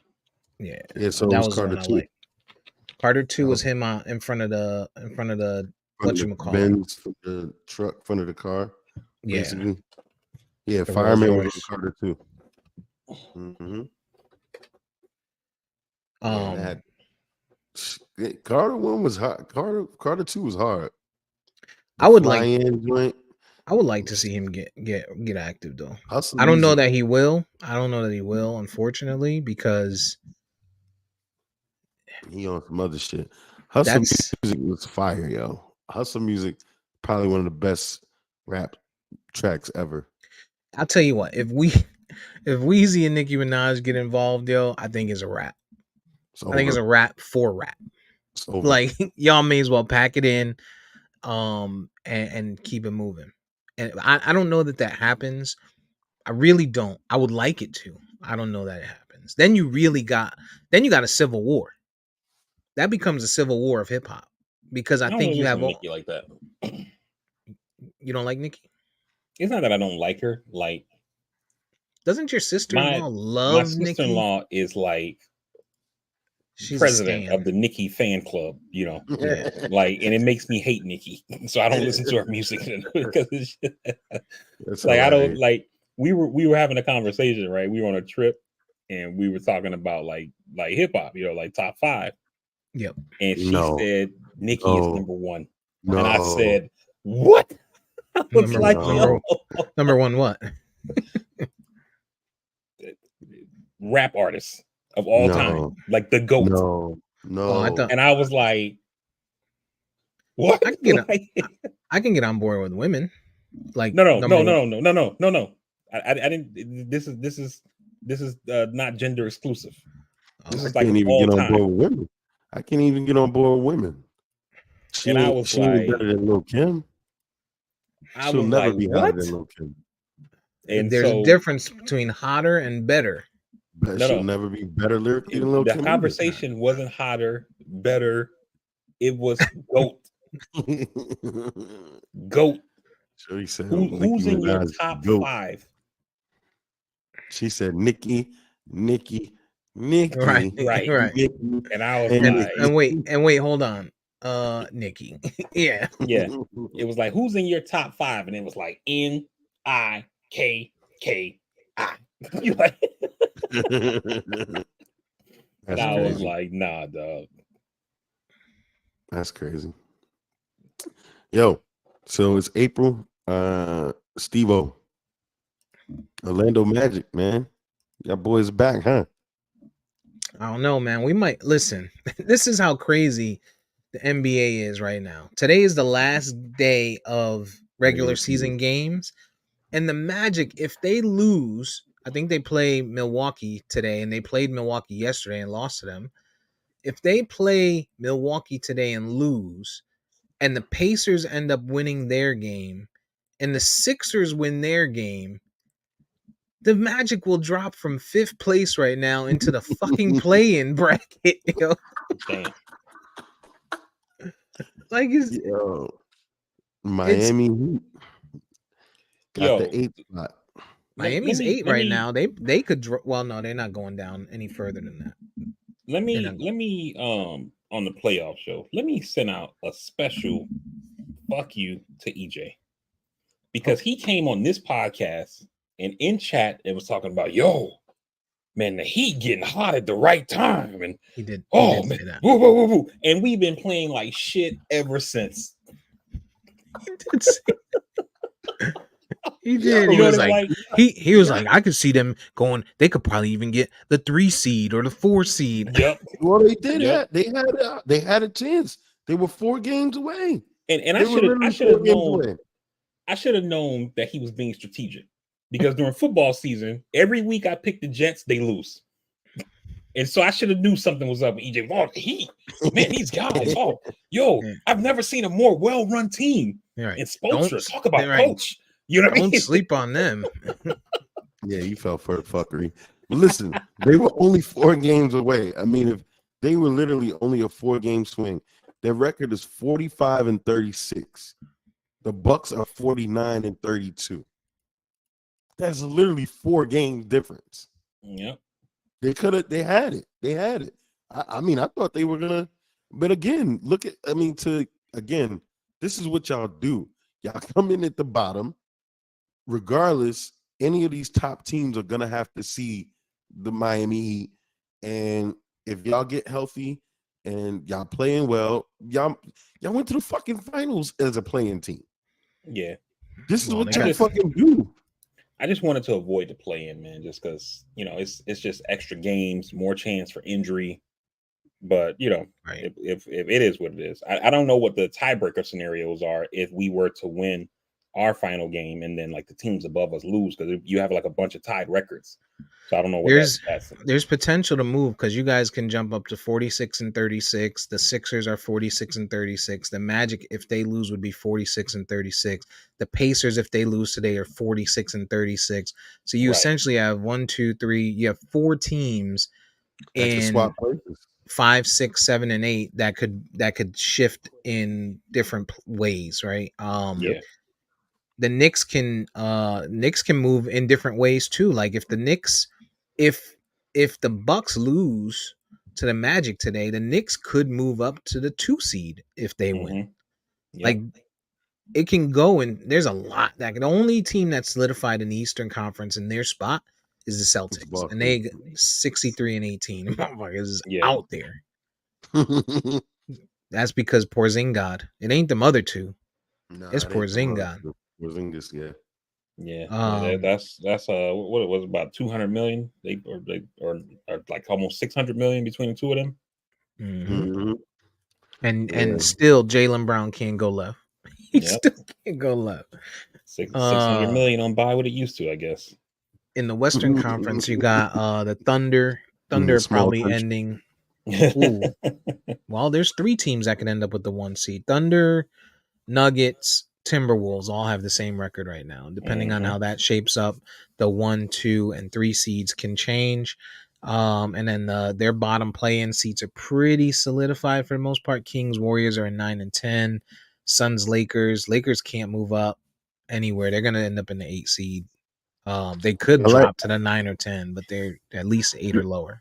The play-in has kind of made seeding in the NBA matter, because it's not like in football where if you have the higher seed, you get to chill for a week and let the teams kill each other. NBA, they're going to play regardless. But if your team is at the bottom, now you got to play some meaningless games to get in the shit. You're tired, you know what I mean? And like you said, more risk for injury. So, you know, the play-in has kind of made these seedings kind of matter, because if you're looking at the East, it ain't like if I'm at 2 and I'm playing, I might fucking be playing Joel Embiid first round. You know what I mean? Like, who wants to do that? You know what I mean? That's crazy. I mean, based on history, you probably don't mind doing that. How? There's some truth to that. Definitely some truth to that. Shots fired. As it currently stands, though, how comfortable are you guys with your team? If it ended today and the Heat were playing, they're playing for a potential shot at the Bucks. The Knicks were playing the Pacers in the first round. How do you guys feel about your team's chances? At least in the first round. You got Jimmy Butler and Eric Spoelstra. Stop the bullshit. But I mean, it's the Celtics. You know, that's a lot. You know, especially the size. You know what I mean? Like that's always our problem when you know, we don't match up well with size. And you get the. I mean, how many times I've been on this podcast over the past years in chat talking about getting a big man?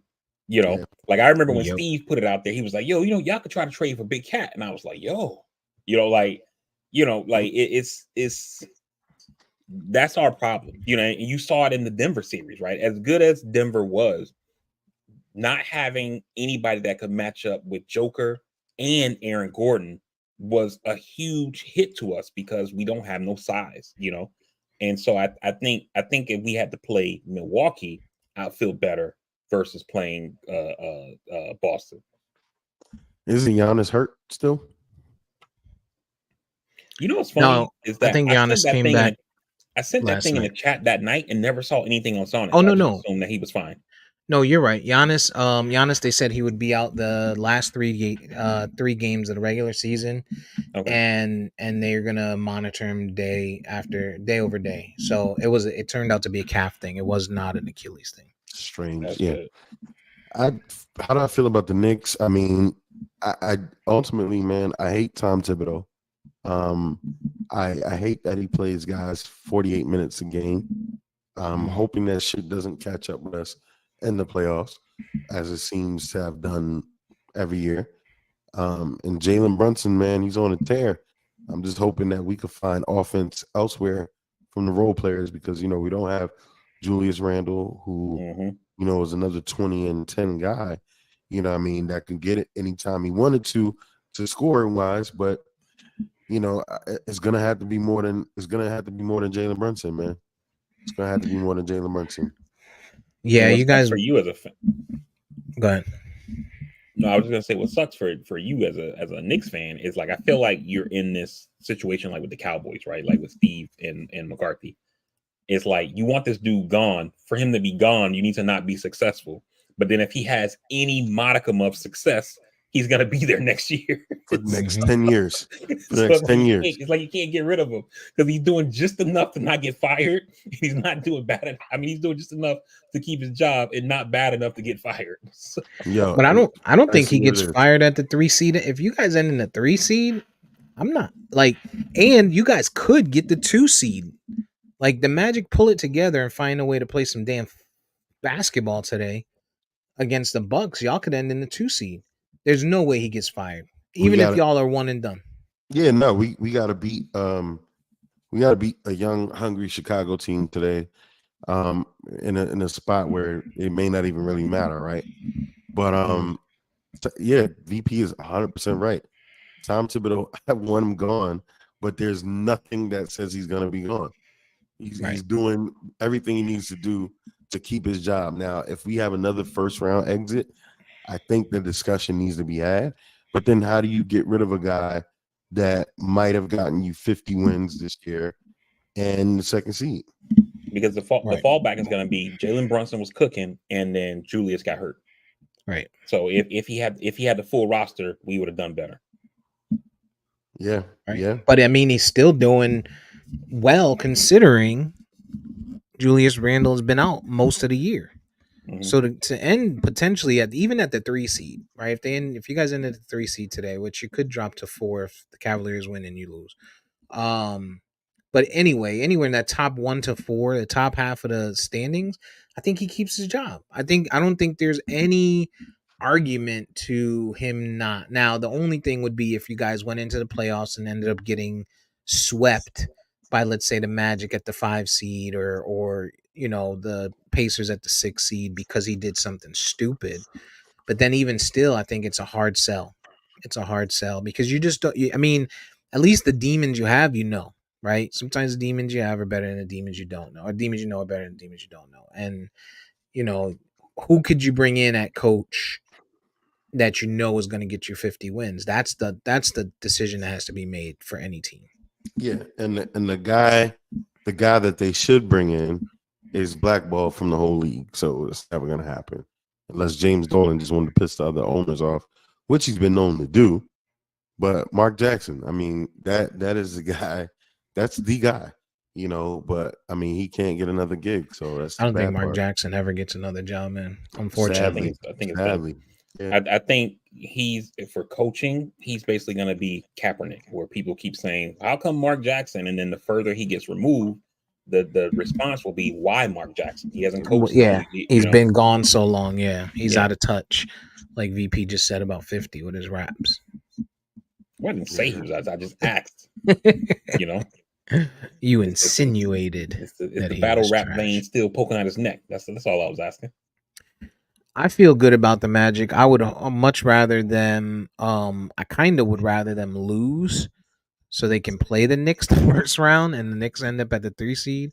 And that's no offense to the Knicks at all. I just feel like that Cavaliers team is a extreme sleeper squad, yo. And it's not just because they're good; it's because they've got depth. And when you just talked about playoffs, and you're gonna have back to backs, and you're gonna have nights where you have to play 45, 46 minutes, and these guys may not have to because they have the depth to say, all right, we could still run two of our top guys and let two of our guys sit. You know, that's a depth that they have. The Clippers have that. The Mavericks now have that. The Nuggets, well, not so much, but you know, there's very few teams that can say we have four solid guys, and two of them are big men and two of them are guards. So essentially, at any time, you can have one of your best big men and one of your best guards on the floor at any time, and you don't have to run them 48 minutes like some of the other teams. So that Cavs team to me is a sleeper. I know the Knicks feel confident if they had to play Cleveland just because we regular season. But I mean, obviously, regular season, playoffs are playoffs. So I mean, Yeah. I don't know, man. Let's We'll just see how. I just hope they don't. I just hope we don't have any injuries today because I know Tom Thibodeau in a meaningless game is going to play fucking his starters for 50 minutes. Like, I just hope we don't get hurt today. Yeah. Yeah. Well, you got the Oh, wow. playing is Tuesday to Friday this week. Mhm. So by next weekend, we'll know what the actual playoffs look like, what those seedings look like, and we'll be able to talk a little further about it. Yep. I'm with it. All right. I think that covers everything we had planned for. Was there anything unplanned that we didn't touch on? I just want to say real quick on Benjels, man. I know Oh, you haven't watched it yet, Steve. Shogun, man, last week's episode was phenomenal. don't get Best EJ episode started. of the whole series. You just want him to tell you it's a shitty show. Go ahead. No, It- I don't know. I thought I was gonna love it. Like I was the one that was, before it came on, I was like, "Yo, I want to watch this. It's gonna be great." I just haven't fell in love with it yet. I think I got to go back and try to rewatch it. So again, like the show is based off of a book, and the book is supposedly based off of some real history that happened. Mm-hmm. So some of the stuff that's going on in the show happened in real life. Or I don't know how close it's following the history. 1500s, yeah. Mm-hmm. But the episode, man, the last episode was just great. It was awesome, man. It was like one of those episodes, like this could have been a finale. You know what I mean? Even though it was really it was a setup episode, but it was still, and most setup episodes aren't that good. You kind of like, oh man, next episode, oh my god, But this one was it was the best episode of the season so far. You know that picture with Ben Affleck smoking and looking stressed out. Somebody put a samurai outfit on him. It was like Toranaga after every episode. I gotta send it to you. Yo, yeah, it was, man, it was good. So that, and then X-Men 97, yo. On this podcast, I don't think there has been a person that has shot Kevin Feige as much bail as I have. I've made excuses for this guy. I've given him the benefit of the doubt. I've let bad stuff slide because in the overall, right, in I guess like in the aggregate, it's been good. But like I've let some of those misses, you let them go by. I've defended this guy against EJ, and then he did something that was fucking unforgivable. Spoiler alert: he killed Gambit. You already spoiled that. I love Gambit. Like from the original, when they introduced Gambit in the movies, in the early X-Men movies in the 90s, early 2000s, I was so mad because I just felt like they did that character such a disservice with how they did him in that I think it was like X-Men the third one, I think. and they did him dirty. So now you bring back the cartoon, and they just did him dirty all over again. Not only did they have his girl get taken from him, right? Then they killed him off. Well, I got to give them credit, man, because they're running things close to the comic storylines. So, you know, a lot of this stuff it was to be expected, and I was glad that they showed off his true ability to some degree, because every other iteration before, even in live or cartoon, never really showed how much he can do. So Yeah. I was appreciative of that, and it's been some good TV, man. I like it. I like it. Yeah. I like it a And lot. yeah, I liked it, man. I'm enjoying the series. I just was mad that happened, yo. You never want to see one of your favorites go down. You know, like I remember when Game of Thrones was on and Oberyn loses to the Mountain, and people were like, "Yo, if they kill Tyrion, I'm done. I'm out." They was like, "Like I stayed after Ned, but if they kill Tyrion, I'm done." You know what I'm saying? I think a lot of people. I think a lot of people said that. That was the big thing. Tyrion got to go, then I got to go. Yeah, they were like, I stayed after Ned. I stayed after the Red Wedding. Yo, if you kill Tyrion, I'm out. Like, oh, I was waiting for you to watch that last episode, because I was gonna tell you that all of the original voice people are there except for Jubilee's person. She's a new voice actor, and in the last episode, episode 4, the old version of Jubilee was voiced by the old Jubilee voice actor. Ah, okay. Yeah. So and pretty interesting stuff. Yo, Jubilee, like I didn't like Jubilee in the original X-Men. I don't like her. Like I'm like, yo, let this character go. Like she is so trash, yo. Whoa. Like I liked in episode 4 when they show like her older character, like when she learns more about her powers and stuff, and you see her doing like a little bit more. But like young Jubilee, these firework sparkler thing, that shit is so trash, yo. Like miss me, yo. I liked Jubilee back in the day. I caught Vacation Friends 2 while I was traveling. Which is the John Cena and Lil Rel movie. Right. Oh, okay. And it is what it is. You know what you're gonna get out of it. It's corny shit. But I'll tell you, your boy Jamie Hector is in it, VP. Oh, Marlo. And his Caribbean accent, because they never say exactly what country they're in. They just keep saying Caribbean. Dog. How could anyone hear that and be like, this is the guy for the role? They strictly went off of his name and face, because his accent was so bad. I was mad. It made me mad. Who are them? I'm like, dog, what where are you from? What? You know why though, right? Because he's bad at that. He's Haitian, though. He's not like, I mean, he's Caribbean, but like he's not like he's Bahamian or something. So he's Haitian. He's an Americanized Haitian trying to make an accent. That's like when you be trying to make Jamaican accents. Like everybody in the Caribbean sounds the same. Like if they're from, you know, DR, Barbados, Bahamas, Jamaica, like all of them sound the same. Haitians don't sound like the other Caribbean. Haitians are like the Africans of Caribbeans. It's bad. It was bad. I also, really quick, on the plane ride back yesterday, saw Anyone But You.